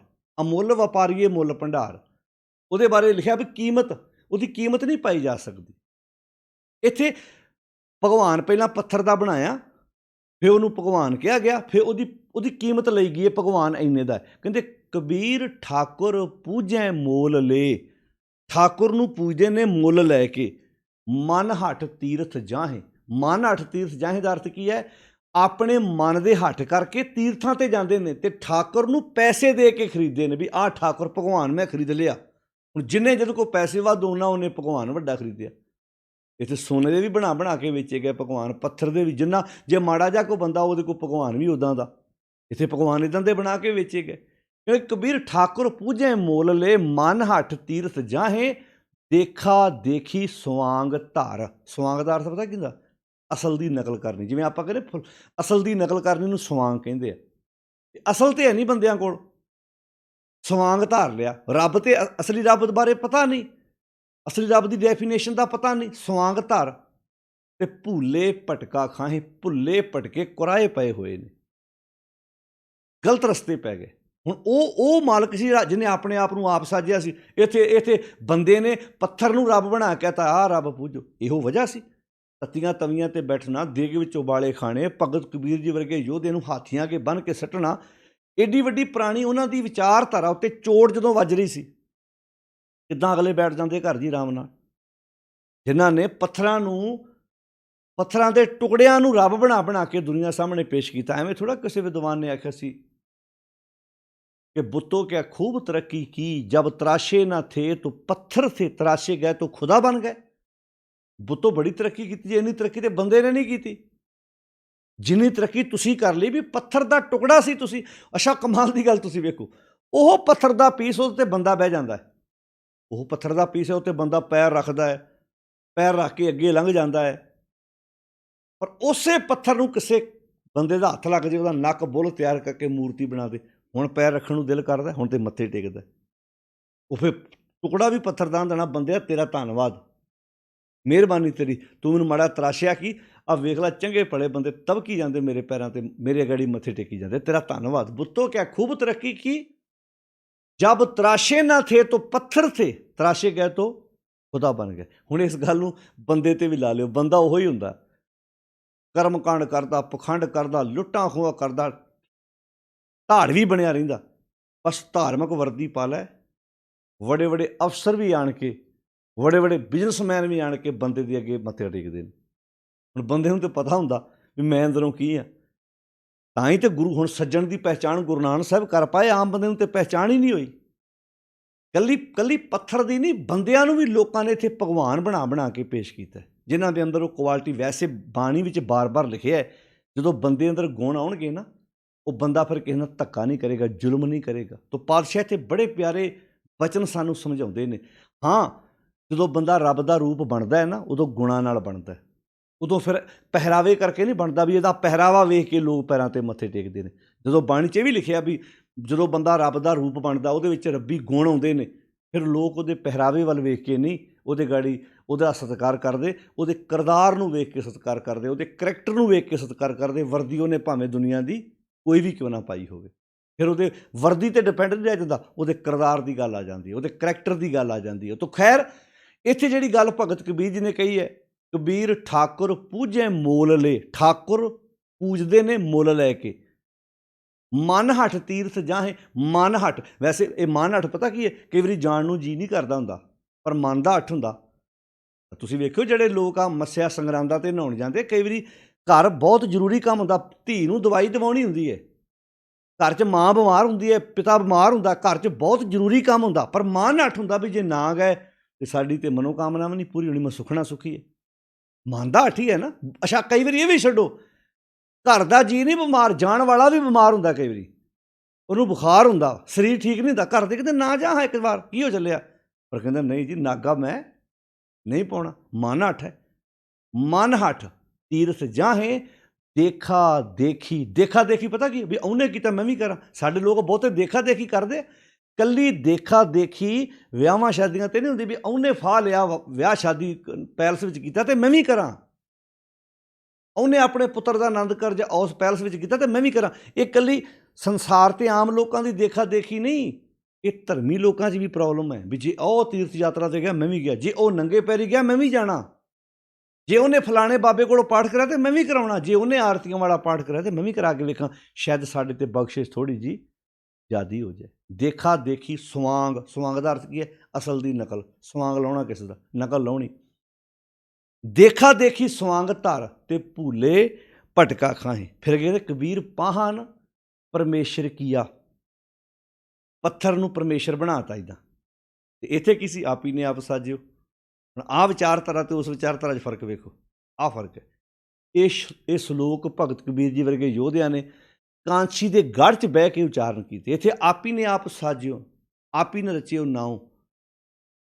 ਇੱਥੇ ਕੀ ਹੈ, ਕਬੀਰ ਪਾਹਨ ਪਰਮੇਸ਼ਰ ਕੀਆ, ਪਾਹਨ ਨੂੰ ਪੱਥਰ ਨੂੰ ਪਰਮੇਸ਼ਰ ਬਣਾ ਕੇ ਪੇਸ਼ ਕੀਤਾ। ਤੇ ਪੂਜੇ ਸਭ ਸੰਸਾਰ, ਸਾਰੇ ਸੰਸਾਰ ਨੂੰ ਕਹਿਤਾ ਇਹਦੀ ਪੂਜਾ ਕਰੋ। ਸਾਰਾ ਸੰਸਾਰ ਦਾ ਭਾਵ ਕੀ ਹੈ, ਬਹੁਤੇ ਲੋਕ ਤੇ ਪੱਥਰ ਨੂੰ ਅੱਜ ਵੀ ਪੂਜ ਰਹੇ ਨੇ, ਨਮਸਕਾਰਾਂ ਕਰ ਰਹੇ ਨੇ, ਚੰਗੇ ਭਲੇ ਬੰਦੇ ਤਬਕੀ ਜਾਂਦੇ ਜਾ ਕੇ ਉੱਥੇ ਮੱਥੇ ਟੇਕੀ ਜਾਂਦੇ। ਵੱਖਰੀ ਗੱਲ ਹੈ ਕਿ ਹਿੰਦੂ ਪੱਥਰ ਦੇ ਗਾੜੀ ਮੱਥਾ ਟੇਕੀ ਜਾਂਦੇ ਆ, ਅਤੇ ਸਿੱਖਾਂ ਨੇ ਆਹ ਭੇਟਾਂ ਲਾ ਕੇ ਅਤੇ ਉਹਨਾਂ ਦੇ ਉੱਤੇ ਤੇਲ ਚੜਾਉਣੇ ਸ਼ੁਰੂ ਕਰ ਦਿੱਤੇ। ਕੁਝ ਪੀਰ ਮਜ਼ਾਰਾਂ ਬਣਾਤੀਆਂ, ਕੁਝ ਸਾਧ ਬਾਬਿਆਂ ਦੇ ਅੰਗੀਠੇ ਬਣਾ ਕੇ ਪੂਜਣੇ ਸ਼ੁਰੂ ਕਰ ਦਿੱਤੇ। ਕਬੀਰ ਪਾਹਨ ਪਰਮੇਸ਼ਰ ਕੀਆ, ਪੂਜੇ ਸਭ ਸੰਸਾਰ, ਇਸ ਪ੍ਰਵਾਸੇ ਜੋ ਰਹੇ ਬੂਢੇ ਕਾਲੀ ਧਾਰ। ਜਿਹੜੇ ਪੱਥਰ ਨੂੰ ਭਗਵਾਨ ਬਣਾ ਕੇ ਪੂਜਣ ਵਾਲੇ ਜਿਹੜੇ ਇਸ ਪ੍ਰਵਾਸੇ ਰਹਿੰਦੇ ਆ ਨਾ, ਬੂਢੇ ਕਾਲੀ ਧਾਰ ਦਾ ਅਰਥ ਪਤਾ ਕੀ ਹੈ, ਤੁਸੀਂ ਸਮੁੰਦਰ 'ਚ ਵੇਖਿਆ ਜਿੱਥੇ ਬਹੁਤ ਡੂੰਘਾ ਪਾਣੀ ਹੋਵੇ ਨਾ, ਉੱਥੇ ਘੁੰਮਣ ਘੇਰੀ ਜਿਹੀ ਬਣ ਜਾਂਦੀ ਅਤੇ ਪਾਣੀ ਦਾ ਰੰਗ ਤੁਹਾਨੂੰ ਕਾਲਾ ਲੱਗਣ ਲੱਗ ਪੈਂਦਾ। ਅਤੇ ਕਈ ਵਾਰੀ ਉਸ ਘੁੰਮਣ ਘੇਰੀ 'ਚ ਬੰਦਾ ਫਸ ਜਾਏ ਨਾ, ਉਹਦੇ ਕੋਲੋਂ ਨਿਕਲਣਾ ਮੁਸ਼ਕਿਲ ਹੋ ਜਾਂਦਾ। ਕਹਿੰਦੇ ਫਿਰ ਜਿਹੜੇ ਬੰਦੇ ਪੱਥਰ ਨੂੰ ਭਗਵਾਨ ਬਣਾ ਕੇ ਪੂਜਣ ਵਾਲੇ ਆ ਨਾ, ਉਹ ਜਿਹੜੇ ਇਸ ਪ੍ਰਵਾਸੇ ਰਹਿੰਦੇ ਆ ਨਾ, ਉਹ ਇੰਜ ਡੁੱਬ ਜਾਂਦੇ ਆ ਜਿਵੇਂ ਸਮੁੰਦਰ ਦੀ ਉਸ ਘੁੰਮਣ ਘੇਰੀ 'ਚ ਬੰਦੇ ਕੋਲੋਂ ਮੁੜ ਕੇ ਨਿਕਲਣਾ ਮੁਸ਼ਕਿਲ ਹੋ ਜਾਂਦਾ ਹੈ। ਕਬੀਰ ਪਾਹਨ ਪਰਮੇਸ਼ਰ ਕੀਆ, ਪੂਜੇ ਸਭ ਸੰਸਾਰ, ਇਸ ਪ੍ਰਵਾਸੇ ਜੋ ਰਹੇ ਬੂਢੇ ਕਾਲੀ ਧਾਰ। ਕਾਲੀ ਧਾਰ ਦਾ ਅਰਥ ਕੀ ਹੈ ਵੀ ਜਿਵੇਂ ਪਾਣੀ ਦਾ ਰੰਗ ਤੇ ਨਾਰਮਲ ਹੀ ਹੁੰਦਾ, ਪਰ ਉਹ ਵੇਖਣ ਨੂੰ ਇੰਜ ਲੱਗਦਾ ਜਿਵੇਂ ਬਹੁਤ ਜ਼ਿਆਦਾ ਕਾਲਾ, ਕਿਉਂਕਿ ਪਾਣੀ ਡੂੰਘਾ ਹੋਣ ਕਰਕੇ ਉਹਦੀ ਘੁੰਮਣ ਘੇਰੀ ਇਹੋ ਜਿਹੀ ਬਣੀ ਹੈ ਕਿ ਉਹਦੇ 'ਚੋਂ ਮੁੜ ਕੇ ਨਿਕਲਣਾ ਬੰਦੇ ਵਾਸਤੇ ਮੁਸ਼ਕਿਲ ਹੋ ਜਾਂਦਾ। ਇੱਦਾਂ ਹੀ ਵਿਪਰ ਦੇ ਪਾਏ ਹੋਏ ਇਸ ਜਾਲ ਵਿੱਚੋਂ ਵੀ ਆਮ ਬੰਦੇ ਦਾ ਨਿਕਲਣਾ ਬੜਾ ਮੁਸ਼ਕਿਲ ਹੁੰਦਾ। ਕਿੱਦਾਂ ਨਿਕਲਣਾ ਮੁਸ਼ਕਿਲ ਹੁੰਦਾ? ਉਹਨੂੰ ਇੰਜ ਲੱਗਦਾ ਜੇ ਆਹ ਕਰਮ ਨਾ ਨਿਭਾਇਆ ਤਾਂ ਆਹ ਹੋ ਜੂ, ਇੰਜ ਨਾ ਕੀਤਾ ਤਾਂ ਇੰਜ ਹੋ ਜੂ। ਜਿਹੜੇ ਜਿਉਂਦੇ ਮਾਂ ਬਾਪ ਨੂੰ ਰੋਟੀ ਪੁੱਛਣ ਨੂੰ ਤਿਆਰ ਨਹੀਂ, ਮਗਰੋਂ ਕਿੱਦਾਂ ਲੱਖਾਂ ਦੇ ਸਰਾਧ ਕਰਾਉਂਦੇ ਆ, ਲੱਖਾਂ ਦੀ ਪੂਜਾ ਕਿੱਦਾਂ ਹੁੰਦੀ ਭਲਾ? ਇਸੇ ਕਰਕੇ, ਇਸੇ ਡਰ ਤੋਂ ਹੁੰਦੀ ਆ ਵੀ ਜੇ ਨਾ ਕਰਾਈ ਕਿਤੇ ਇਹ ਨਾ ਹੋਵੇ ਦਾਦਾ ਦਾਦੀ, ਡੈਡੀ ਮੰਮੀ, ਘਰ ਦਾ ਕੋਈ ਜੀ ਜਿਹੜਾ ਚੜ੍ਹਾਈ ਕੀਤਾ ਰਾਤ ਨੂੰ ਸੰਘੀ ਚਣ ਕੇ ਗੂਠਾ ਹੀ ਦੇਵੇ ਵੀ ਮੇਰੀ ਜਾਇਦਾਦ ਨੱਪ ਗਿਆ, ਮੇਰੇ ਨਾਂ ਦਾ ਸਰਾਧ ਕਿਉਂ ਨਹੀਂ ਕਰਾਇਆ ਬਈ, ਮੇਰੇ ਨਾਂ ਦੀ ਪੂਜਾ। ਇਹਨੂੰ ਕਿਤੇ ਘੁੰਮਣ ਘੇਰੀ 'ਚ ਫਸਿਆ ਹੋਇਆ ਨਿਕਲਿਆ ਜਾ ਚਾਹੁੰਦਾ ਵੀ ਹੈ ਨਿਕਲਣਾ ਵਿੱਚੋਂ। ਕਈ ਪਰਿਵਾਰ ਐਸੇ ਵੇਖੇ ਮੈਂ, ਉਹ ਨਿਕਲਣਾ ਚਾਹੁੰਦੇ ਇਸ ਦਲਦਲ 'ਚੋਂ, ਪਰ ਡਰ ਨਹੀਂ ਨਿਕਲਣ ਦਿੰਦਾ, ਅੰਦਰ ਡਰ ਬੈਠਾ ਹੋਇਆ। ਉਹ ਡਰ ਹੀ ਉਹਨਾਂ ਕੋਲੋਂ ਪੂਜਾ ਕਰਾਈ ਜਾਂਦਾ, ਡਰ ਹੀ ਉਹਨਾਂ ਕੋਲੋਂ ਮੱਥੇ ਟਿਕਾਈ ਜਾਂਦਾ। ਬਾਣੀ 'ਚ ਬੜਾ ਪਿਆਰਾ ਸ਼ਬਦ ਵਰਤਿਆ, ਆਪ ਹੀ ਨੇ ਆਪ ਸਾਜਿਓ, ਉਹਨੇ ਆਪਣੇ ਆਪ ਨੂੰ ਆਪ ਸਾਜਿਆ, ਆਪ ਹੀ ਨੇ ਰਚਿਓ ਨਾਉ, ਦੂਈ ਕੁਦਰਤ ਸਾਜੀਏ, ਉਹਨੇ ਕੁਦਰਤ ਨੂੰ ਆਪ ਸਾਜਿਆ ਤੇ ਕਰ ਆਸਣ ਡਿੱਠੋ ਚਾਓ। ਕਿਹੜੇ ਪਿਆਰੇ ਸ਼ਬਦ ਵਰਤੇ ਨੇ। ਕੁਦਰਤ ਨੂੰ, ਕਾਇਨਾਤ ਨੂੰ ਸਾਜ ਕੇ ਆਪ ਕਾਇਨਾਤ ਵਿੱਚ ਸਮਾਇਆ ਹੋਇਆ। ਉਹ ਕਾਇਨਾਤ ਨਾਲੋਂ ਵੱਖਰਾ ਨਹੀਂ ਹੈ। ਕਾਇਨਾਤ ਅੱਛਾ ਕੁਦਰਤ ਬਿਨਸਨਾਰ ਹੈ, ਉਹ ਬਿਨਸਨਾਰ ਨਹੀਂ ਹੈ। ਕੁਦਰਤ ਨਾਸ਼ ਹੋ ਜਾਏਗੀ ਪਰ ਉਹ ਨਾਸ਼ ਥੋੜ੍ਹਾ ਹੋਏਗਾ, ਉਹ ਨਾਸ਼ ਤੋਂ ਰਹਿਤ ਹੈ। ਉਹ ਇੱਦਾਂ ਵਿੱਚ ਸਮਾਇਆ ਜਿਵੇਂ ਦੁੱਧ ਵਿੱਚ ਘਿਓ ਸਮਾਇਆ ਹੈ, ਜਿਵੇਂ ਲੱਕੜ ਵਿੱਚ ਅੱਗ ਸਮਾਈ ਹੈ, ਇੱਦਾਂ ਸਮਾਇਆ ਹੋਇਆ। ਲੱਕੜ ਸੜ ਜਾਏਗੀ, ਅੱਗ ਤੇ ਅਜੇ ਵੀ ਬੈਠੀ ਹੋਈ ਹੈ। ਉਹ ਕਿੰਨੇ ਪਿਆਰੇ ਸ਼ਬਦ ਵਰਤੇ ਨੇ, ਇੱਦਾਂ ਜਿਵੇਂ ਦੁੱਧ ਵਿੱਚ ਘਿਓ ਹੈ, ਲੱਕੜ ਵਿੱਚ ਅੱਗ ਹੈ, ਫੁੱਲ ਵਿੱਚ ਸੁਗੰਧੀ ਹੈ। ਹੁਣ ਸੁਗੰਧੀ ਦੀ ਕੋਈ ਪਿਕਚਰ ਥੋੜ੍ਹਾ ਉਤਾਰ ਸਕਦਾ, ਇੱਦਾਂ ਉਹ ਸਰਬ ਵਿਆਪਕ ਹੈ, ਇੱਕ ਰਸ ਬੈਠਾ ਹੋਇਆ ਹਰ ਇੱਕ ਦੇ ਵਿੱਚ। ਹੁਣ ਜਿਹੜਾ ਹੈ ਸਰਬ ਵਿਆਪਕ ਹੈ, ਉਹਦੀ ਫਿਰ ਉਹਦੀ ਕੋਈ ਵੱਖਰੀ ਮੂਰਤੀ ਬਣਾ ਕੇ ਪੂਜਾ ਕਰਨ ਦੀ ਲੋੜ ਹੈ। ਦੂਈ ਕੁਦਰਤ ਸਾਜੀਏ ਕਰ ਆਸਣ, ਕਹਿੰਦੇ ਕੁਦਰਤ ਨੂੰ ਸਾਜ ਕੇ ਵਿੱਚ। ਹੁਣ ਇਸੇ ਕਰਕੇ ਉਹਦਾ ਗੁਣ ਸੀ ਕਰਤਾ ਪੁਰਖ। ਆਪਾਂ ਪਿੱਛੇ ਮੂਲ ਮੰਤਰ 'ਚ ਪੜ੍ਹਿਆ ਵੀ ਕਰਤਾ ਪੁਰਖ, ਕਰਤਾ ਮੀਨਿੰਗ ਬਣਾਉਣ ਵਾਲਾ, ਤੇ ਪੁਰਖ ਬਣਾ ਕੇ ਵਿੱਚ ਬੈਠਾ ਹੋਇਆ। ਇਹ ਉਹਦਾ ਗੁਣ ਹੈ ਪਰਮੇਸ਼ਰ ਦਾ, ਵੀ ਉਹਨੇ ਜਿਹੜੀ ਚੀਜ਼ ਨੂੰ ਬਣਾਇਆ ਉਹਦੇ ਤੋਂ ਵੱਖਰੀ ਨਹੀਂ ਹੈ। ਜਿਹੜੀ ਵੱਖਰੀ ਨਹੀਂ ਹੈ ਫਿਰ ਵੱਖਰੀ ਪੂਜਾ ਕਿਉਂ ਕਰਦਾ ਬਈ? ਜਦੋਂ ਬਾਣੀ 'ਚ ਕਹਿੰਦਾ ਦਿਲ ਮੈਂ ਖੋਜ ਦਿਲੇ ਦਿਲ ਖੋਜੋ, ਇਹੀ ਠੌਰ ਮਕਾਮਾ। ਵੀ ਜਦੋਂ ਬੈਠਾ ਸਭੇ ਘਟ ਰਾਮ ਬੋਲੇ, ਘਟ ਮੀਨਿੰਗ ਹਿਰਦਾ, ਸਭ ਹਿਰਦਿਆਂ ਵਿੱਚ ਉਹ ਬੋਲਦਾ। ਸਭ ਘਟ ਰਾਮ ਬੋਲੇ, ਰਾਮਾ ਬੋਲੇ। ਅੱਗੇ ਕਹਿੰਦਾ ਰਾਮ ਬਿਨਾ ਕੋ ਬੋਲੇ ਰੇ, ਰਾਮ ਤੋਂ ਬਿਨਾਂ ਵੀ ਕੋਈ ਬੋਲਣ ਵਾਲਾ ਹੈਗਾ? ਕਹਿੰਦੇ ਨਹੀਂ ਹੈਗਾ। ਦੁਈ ਕੁਦਰਤ ਸਾਜੀਏ ਕਰ ਆਸਣ ਡਿੱਠੋ ਜਾਓ। ਕਹਿਣ ਲੱਗੇ ਉਹਨੇ ਕਾਇਨਾਤ ਨੂੰ ਸਾਜਿਆ ਤੇ ਕਾਇਨਾਤ ਨੂੰ ਸਾਜ ਕੇ ਉਹਦੇ ਵਿੱਚ ਸਮਾਇਆ ਹੋਇਆ। ਸਤਵੇਂ ਅਸਮਾਨ 'ਤੇ ਨਹੀਂ ਬੈਠਾ ਹੋਇਆ, ਇੱਦਾਂ ਨਹੀਂ ਕਹਤਾ ਉੱਤੇ ਬੈਠਾ ਹੋਇਆ, ਕਹਿੰਦੇ ਕੁਦਰਤ ਨੂੰ ਸਾਜ ਕੇ ਵਿੱਚ ਬੈਠਾ। ਉਹਨੇ ਕਾਇਨਾਤ ਨੂੰ ਸਾਜਿਆ, ਉਹਦੇ ਵਿੱਚ ਬੈਠਾ। ਉਹਨੂੰ ਮਹਿਸੂਸ ਕਰ, ਉਹਨੂੰ ਹਰ ਥਾਂ 'ਤੇ ਮਹਿਸੂਸ ਕਰ। ਈਬੈ ਬੀਠਲ ਊਬੈ ਬੀਠਲ, ਬੀਠਲ ਬਿਨ ਸੰਸਾਰ ਨਹੀਂ, ਥਾਨ ਥਨੰਤਰ ਨਾਮਾ ਪ੍ਰਣਵੈ, ਪੂਰ ਰਹਿਓ ਤੂੰ ਸਰਬ ਮਹੀ। ਜਦੋਂ ਅਸੀਂ ਇਸ ਗੱਲ ਨੂੰ ਸਮਝ ਲਿਆ ਨਾ ਵੀ ਦੂਈ ਕੁਦਰਤ ਸਾਜੀਏ ਕਰ ਆਸਣ ਡਿੱਠੋ ਜਾਓ, ਫਿਰ ਸਾਨੂੰ ਸਮਾਜ ਵਿੱਚ ਦਿਸ ਪੈਣਾ ਹੈ ਵੀ ਉਹ ਤਾਂ ਸਰਬ ਵਿਆਪਕ ਹੈ ਭਾਈ। ਮੈਨੂੰ ਆਪਣੇ ਅੰਗ ਸੰਗ, ਉਹ ਵੱਖਰੀ ਹਸਤੀ ਨਹੀਂ ਹੈ, ਉਹ ਮੇਰੇ ਨਾਲ ਹੈ ਹਰ ਵਕਤ, ਮੈਂ ਉਹਨੂੰ ਮਹਿਸੂਸ ਕਰਦਾ। ਗੁਰ ਮੇਰੇ ਸੰਗ ਸਦਾ ਹੈ ਨਾਲੇ, ਮਨ ਤੂੰ ਜੋਤ ਸਰੂਪ ਹੈ ਆਪਣਾ ਮੂਲ ਪਛਾਨ, ਮਨ ਹਰ ਜੀ ਤੇਰਾ ਨਾਲ ਹੈ, ਤੂੰ ਇਕੱਲਾ ਹੈ ਹੀ ਨਹੀਂ, ਤੇਰੇ ਨਾਲ ਹੈ। ਤਾਂ ਪਾਤਸ਼ਾਹ ਇੱਥੇ ਕਹਿੰਦੇ ਨੇ ਦੁਈ ਕੁਦਰਤ ਸਾਜੀਏ ਕਰ ਆਸਣ ਡਿੱਠੋ ਜਾਓ। ਤਾਂ ਪਾਤਸ਼ਾਹ ਅੱਗੇ ਕਹਿੰਦੇ ਦਾਤਾ, ਆਹ ਗੁਣ ਹੈ ਦਾਤਾ, ਉਹ ਸਭ ਕੁਝ ਦੇਣ ਵਾਲਾ ਹੈ, ਕਰਤਾ ਕਰਨ ਵਾਲਾ। ਹੁਣ ਇਹ ਅਸਲ ਵਿੱਚ ਇਹ ਦਾਤਾ ਕਰਤਾ ਇੱਕ ਇਹਦੇ ਨਾਲ ਗੱਲਾਂ ਜੁੜੀਆਂ ਸੀ। ਕਰਤਾ ਕਾਇਨਾਤ ਨੂੰ ਬਣਾਉਣ ਵਾਲਾ ਕੌਣ ਹੈ? ਬ੍ਰਹਮਾ। ਪੇਪਰ ਆਉਂਦਾ ਸੀ ਨਾ, ਬ੍ਰਹਮਾ ਨੇ ਬਣਾਇਆ ਹੈ ਕਾਇਨਾਤ ਨੂੰ, ਤੇ ਰਿਜ਼ਕ ਕੌਣ ਦਿੰਦਾ ਹੈ? ਵਿਸ਼ਨੂੰ। ਉਹਦੇ ਮੁਤਾਬਕ ਫੂਡ ਸਪਲਾਈ ਮਹਿਕਮੇ ਦਾ ਅਫਸਰ ਵਿਸ਼ਨੂੰ ਹੈ, ਤੇ ਸੰਘਾਰਨ ਦਾ ਮਹਿਕਮਾ ਕਿਹਦੇ ਕੋਲ ਹੈ? ਸ਼ਿਵ ਦੇ ਕੋਲ। ਉਹਦੇ ਪੇਪਰ ਨੇ ਇਹ ਵਹਿਮ ਪਾਏ ਸੀ ਨਾ ਲੋਕਾਂ ਵੀ ਸ਼ਿਵ ਜੀ ਮਾਰਦਾ ਹੈ, ਬ੍ਰਹਮਾ ਪੈਦਾ ਕਰਦਾ ਹੈ, ਵਿਸ਼ਨੂੰ ਰਿਜ਼ਕ ਦਿੰਦਾ ਹੈ। ਇਹ ਇੱਥੋਂ ਹੀ ਪੂਜਾ ਸ਼ੁਰੂ ਹੋਈ। ਜਿਸ ਤੋਂ ਜਿਹੜੀ ਲੋੜ ਸੀ ਉਸ ਹਿਸਾਬ ਨਾਲ ਪੂਜਾ ਸ਼ੁਰੂ ਹੋ ਗਈ। ਹੁਣ ਬ੍ਰਹਮੇ ਦੇ ਕੋਲੋਂ ਬ੍ਰਹਮੇ ਨੇ ਸਿਰਫ ਜਨਮ ਦੇਣਾ ਸੀ, ਉਹਦੇ ਕੋਲ ਜਨਮ ਦੇਣ ਵਾਲਾ ਮਹਿਕਮਾ ਹੈ। ਤਾਂ ਬੰਦੇ ਨੇ ਕਿਹਾ ਹੁਣ ਜਨਮ ਮਿਲ ਗਿਆ, ਹੁਣ ਕਾਹਦੀ ਉਹਦੀ ਪੂਜਾ? ਇਸੇ ਕਰਕੇ ਪੂਰੇ ਭਾਰਤ ਦੇਸ਼ ਵਿੱਚ ਬ੍ਰਹਮੇ ਦਾ ਇੱਕੋ ਹੀ ਮੰਦਰ ਹੈ। ਰਾਜਸਥਾਨ ਦੇ ਵਿੱਚ ਪੁਸ਼ਕਰ ਦੇ ਇਲਾਕੇ ਵਿੱਚ ਇੱਕੋ ਹੀ ਮੰਦਰ ਹੈ, ਦੂਜਾ ਮੰਦਰ ਹੈ ਹੀ ਨਹੀਂ ਬ੍ਰਹਮੇ ਦਾ। ਉਸ ਤੋਂ ਵੱਧ ਥੋੜ੍ਹੇ ਜਿਹੇ ਜ਼ਿਆਦਾ ਵਿਸ਼ਨੂੰ ਦੇ ਨੇ, ਕਿਉਂਕਿ ਉਹਦੇ ਕੋਲ ਫੂਡ ਚਾਹੀਦਾ, ਖਾਣਾ ਚਾਹੀਦਾ, ਆਹ ਚਾਹੀਦਾ, ਆਹ ਚਾਹੀਦਾ। ਸਭ ਤੋਂ ਵੱਧ ਕਿਹਦੇ ਨੇ ਭਲਾ ਹੁਣ? ਸ਼ਿਵ ਦੇ। ਸਭ ਤੋਂ ਵੱਧ ਡਰ ਕਾਹਦਾ? ਮੌਤ ਦਾ। ਹਾਏ ਮੌਤ ਨਾ ਆ ਜੇ। ਅਤੇ ਮੌਤ ਦੇ ਡਰ ਤੋਂ ਬਚਣ ਲਈ ਕਿਸੇ ਨੇ ਕਾਲੀ ਮੁੰਦਰੀ, ਕਾਲੇ ਨਾਗ ਵਾਲੀ ਮੁੰਦਰੀ ਪਾਈ ਹੈ, ਕਿਸੇ ਨੇ ਹਰੇ ਵਾਲੀ ਪਾਈ ਹੈ, ਕਿਸੇ ਨੇ ਚਿੱਟੇ ਵਾਲੀ। ਤੁਸੀਂ ਵੇਖਿਓ ਵੱਡੇ ਵੱਡੇ ਜਿਹੜੇ ਮੰਤਰੀ ਸ਼ੰਤਰੀ, ਆਹ ਵੱਡੇ ਵੱਡੇ ਬਿਜ਼ਨਸਮੈਨ, ਉਹਨਾਂ ਦੀਆਂ ਉਂਗਲਾਂ ਭਰੀਆਂ ਹੁੰਦੀਆਂ ਸਾਰੀਆਂ। ਆਹ ਚਾਰ ਦੀਆਂ ਚਾਰ ਉਂਗਲਾਂ, ਚਾਰ ਹੀ ਮੁੰਦਰੀਆਂ, ਇੱਧਰ ਚਾਰ ਹੀ ਮੁੰਦਰੀਆਂ। ਹੁਣ ਉਂਗਲਾਂ ਹੀ ਘੱਟ ਆ, ਨਹੀਂ ਤਾਂ ਮੁੰਦਰੀਆਂ ਹੋਰ ਵਧਾ ਲੈਣ। ਅਜੇ ਉਹਨਾਂ ਕੋਲ ਉਂਗਲਾਂ ਵਿਚਾਰਿਆਂ ਕੋਲ ਬਚੀਆਂ ਇੰਨੀਆਂ ਵੀ ਉਹ ਅੰਗੂਠੇ 'ਚ ਪਾ ਨਹੀਂ ਸਕਦੇ। ਚਾਰ ਇੱਧਰ ਪੈਣੀਆਂ, ਚਾਰ ਇੱਧਰ ਪੈਣੀਆਂ। ਚਲੋ ਕੋਈ ਡਬਲ ਵੀ ਪਾ ਦੇ, ਵੀ ਮੰਨ ਲਓ ਵੀ ਚਾਰ ਇੱਧਰ ਪਈਆਂ, ਚਾਰ ਇੱਧਰ ਪਈਆਂ, 8 ਹੋ ਗਈਆਂ, 8 ਉਦੋਂ 16 ਪੈ ਗਈਆਂ। ਹੁਣ ਜੀ ਤੇ ਕਰਦਾ ਸੀ ਪਾਉਣ ਨੂੰ 32, ਜਾਂ ਤਾਂ ਉਂਗਲਾਂ ਵੱਧ ਵਧਾ ਲੈਂਦੇ ਥੋੜ੍ਹੀਆਂ ਜਿਹੀਆਂ। ਅਜੇ ਉਂਗਲਾਂ ਘੱਟ ਗਈਆਂ, ਮੁੰਦਰੀ ਕੱਲੀ ਕੱਲੀ ਪਾਈ। ਆਹ ਇੱਕ ਮੁੰਦਰੀ ਪਾਈ ਹੈ, ਜਾਇਦਾਦ ਮੇਰੇ ਕੋਲ ਚਲੀ ਨਾ ਜਾਵੇ। ਆਹ ਮੁੰਦਰੀ ਹੈ ਕਿਤੇ ਮੈਨੂੰ ਮੌਤ ਨਾ ਆ ਜਾਏ। ਆਹ ਮੁੰਦਰੀ ਹੈ ਕਿਤੇ ਮੈਂ ਬਿਮਾਰ ਨਾ ਹੋ ਜਾਵਾਂ। ਆਹ ਮੁੰਦਰੀ ਹੈ ਮੇਰੇ 'ਤੇ ਕੋਈ ਦੁਸ਼ਮਣ ਅਟੈਕ ਨਾ ਕਰ ਜਾਏ। ਕਿੱਦਾਂ ਦੇ ਵਹਿਮ ਸਾਡੇ ਸਮਾਜ ਵਿੱਚ ਪਾਏ ਹੋਏ ਸੀ ਕਿ ਵਿਪਰ ਬ੍ਰਹਮਾ ਪੈਦਾ ਕਰਦਾ, ਵਿਸ਼ਨੂੰ ਰਿਜ਼ਕ ਦਿੰਦਾ, ਅਤੇ ਸ਼ਿਵ ਜਿਹੜਾ ਉਹਦੇ ਕੋਲ ਮਾਰਨ ਦਾ ਮਹਿਕਮਾ। ਅਤੇ ਗੁਰੂ ਸਾਹਿਬ ਨੇ ਇੱਥੇ ਕੀ ਕਹਿਤਾ ਭਲਾ? ਦਾਤਾ ਦੇਣ ਵਾਲਾ ਵੀ ਉਹ ਹੈ। ਇੱਥੇ ਵਿਸ਼ਨੂੰ ਸਾਈਡ 'ਤੇ ਕਰਤਾ ਨਾ, ਹੁਣ ਕਰਤਾ ਬਣਾਉਣ ਵਾਲਾ ਵੀ ਉਹ ਹੈ। ਬ੍ਰਹਮਾ ਵੀ ਸਾਈਡ 'ਤੇ ਕਰਤਾ। ਦਾਤਾ ਕਰਤਾ ਕੌਣ? ਆਪ ਤੂੰ। ਇੱਦਾਂ ਪੜ੍ਹੋ, ਦਾਤਾ ਕਰਤਾ ਆਪ ਤੂੰ। ਤੁਸ ਦੇਵੇਂ, ਟੁੱਟ ਕੇ ਐ ਖੁਸ਼ ਹੋ ਕੇ, ਤੁਸ ਦੇਵੇਂ ਕਰੈਂ ਪਸਾਓ। ਮਾਲਕ ਜੀ ਤੁਸੀਂ ਟੁੱਟ ਕੇ ਸਭ ਕੁਝ ਦੇਣ ਵਾਲੇ ਜੀ। ਤੁਸੀਂ ਆਪਣੀ ਕਾਇਨਾਤ ਨੂੰ ਆਪਣੀ ਨਿਗਰਾਨੀ ਵਿੱਚ ਪਾਲਣ ਵਾਲੇ ਜੀ। ਦਾਤਾ ਕਰਤਾ ਆਪ ਤੂੰ, ਤੁਸ ਦੇਵੇਂ ਕਰੈਂ ਪਸਾਓ। ਤੂੰ ਜਾਣੋਈ ਸਭ ਸੈ। ਤੂੰ ਸਭ ਨੂੰ ਜਾਣਨ ਵਾਲਾ ਹੈ। ਜਿਵੇਂ ਬ੍ਰਹਮਾ ਪੈਦਾ ਕਰਨ ਵਾਲਾ ਕਹਿੰਦਾ ਸੀ, ਉੱਥੇ ਕਹਿੰਦਾ ਦਾਤਾ ਕਰਤਾ ਆਪ ਤੂੰ। ਉੱਥੇ ਇੱਥੇ ਕਹਿੰਦਾ ਤੂੰ ਜਾਣੋਈ ਸਭ ਸੈ, ਦੇ ਲੈਸੈਂ। ਜਿੰਦ ਦੇਣ ਵਾਲਾ ਵੀ ਤੂੰ ਹੈ, ਦੇ ਅਤੇ ਲੈਸੈਂ ਲੈਣ ਵਾਲਾ, ਅਤੇ ਜਿੰਦ ਲੈਣ ਵਾਲਾ ਉੱਥੇ ਕੌਣ ਮੰਨਿਆ ਸੀ ਪਹਿਲਾਂ? ਸ਼ਿਵ। ਇੱਥੇ ਸ਼ਿਵ ਨੂੰ ਵੀ ਸਾਈਡ 'ਤੇ ਕਰਤਾ, ਬ੍ਰਹਮੇ ਨੂੰ ਵੀ ਸਾਈਡ 'ਤੇ ਕਰਤਾ। ਮੰਨੀ ਜਾਣ, ਜਿਨ੍ਹਾਂ ਦਾ ਵਿਸ਼ਵਾਸ ਹੈ ਉਹ ਮੰਨਣ। ਅਸੀਂ ਕਿਸੇ ਨੂੰ ਥੋੜ੍ਹਾ ਰੋਕ ਸਕਦੇ ਹਾਂ, ਪਰ ਸਾਨੂੰ ਆਪਣੀ ਗੱਲ ਕਹਿਣ ਦਾ ਪੂਰਨ ਤੌਰ 'ਤੇ ਹੱਕ ਹੈ ਵੀ ਸਿੱਖਾ ਆ ਵੇਖ ਕਿਸ ਪਰਮੇਸ਼ਰ ਦੇ ਨਾਲ ਤੈਨੂੰ ਜੋੜੇ। ਦਾਤਾ ਕਰਤਾ ਆਪ ਤੂੰ, ਤੁਸ ਦੇਵੇਂ ਕਰੈਂ ਪਸਾਓ। ਤੂੰ ਜਾਣੋਈ ਸਭ ਸੈਂ। ਤੂੰ ਸਭ ਨੂੰ ਜਾਣਨ ਵਾਲਾ ਹੈ, ਸਭ ਨੂੰ ਪੈਦਾ ਕਰਨ ਵਾਲਾ ਹੈ। ਦੇਣ ਵਾਲਾ, ਲੈਸੈਂ ਜਿੰਦ ਕਵਾਓ। ਜਿੰਦ ਦੇਣ ਵਾਲਾ ਵੀ ਤੂੰ ਹੈ ਅਤੇ ਜਿੰਦ ਲੈਣ ਵਾਲਾ ਵੀ ਤੂੰ ਹੈ। ਤੂੰ ਕੋਈ ਦੂਜਾ ਤੀਜਾ ਮਹਿਕਮਾ ਆਪਣੇ ਕੋਲ ਨਹੀਂ ਰੱਖਿਆ ਵੀ ਆਹ ਪੈਦਾ ਕਰੇਗਾ, ਆਹ ਰਿਜ਼ਕ ਦੇਵੇਗਾ, ਆਹ ਇਹਦੇ ਕੋਲ ਮਾਰਨ ਦਾ ਮਹਿਕਮਾ ਹੈ। ਉਹ ਪਾਤਸ਼ਾਹ ਕਹਿੰਦੇ ਨੇ ਤੂੰ ਜਾਣੋਈ ਸਭ ਸੈਂ, ਦੇ ਲੈਸੈਂ ਜਿੰਦ ਕਵਾਓ।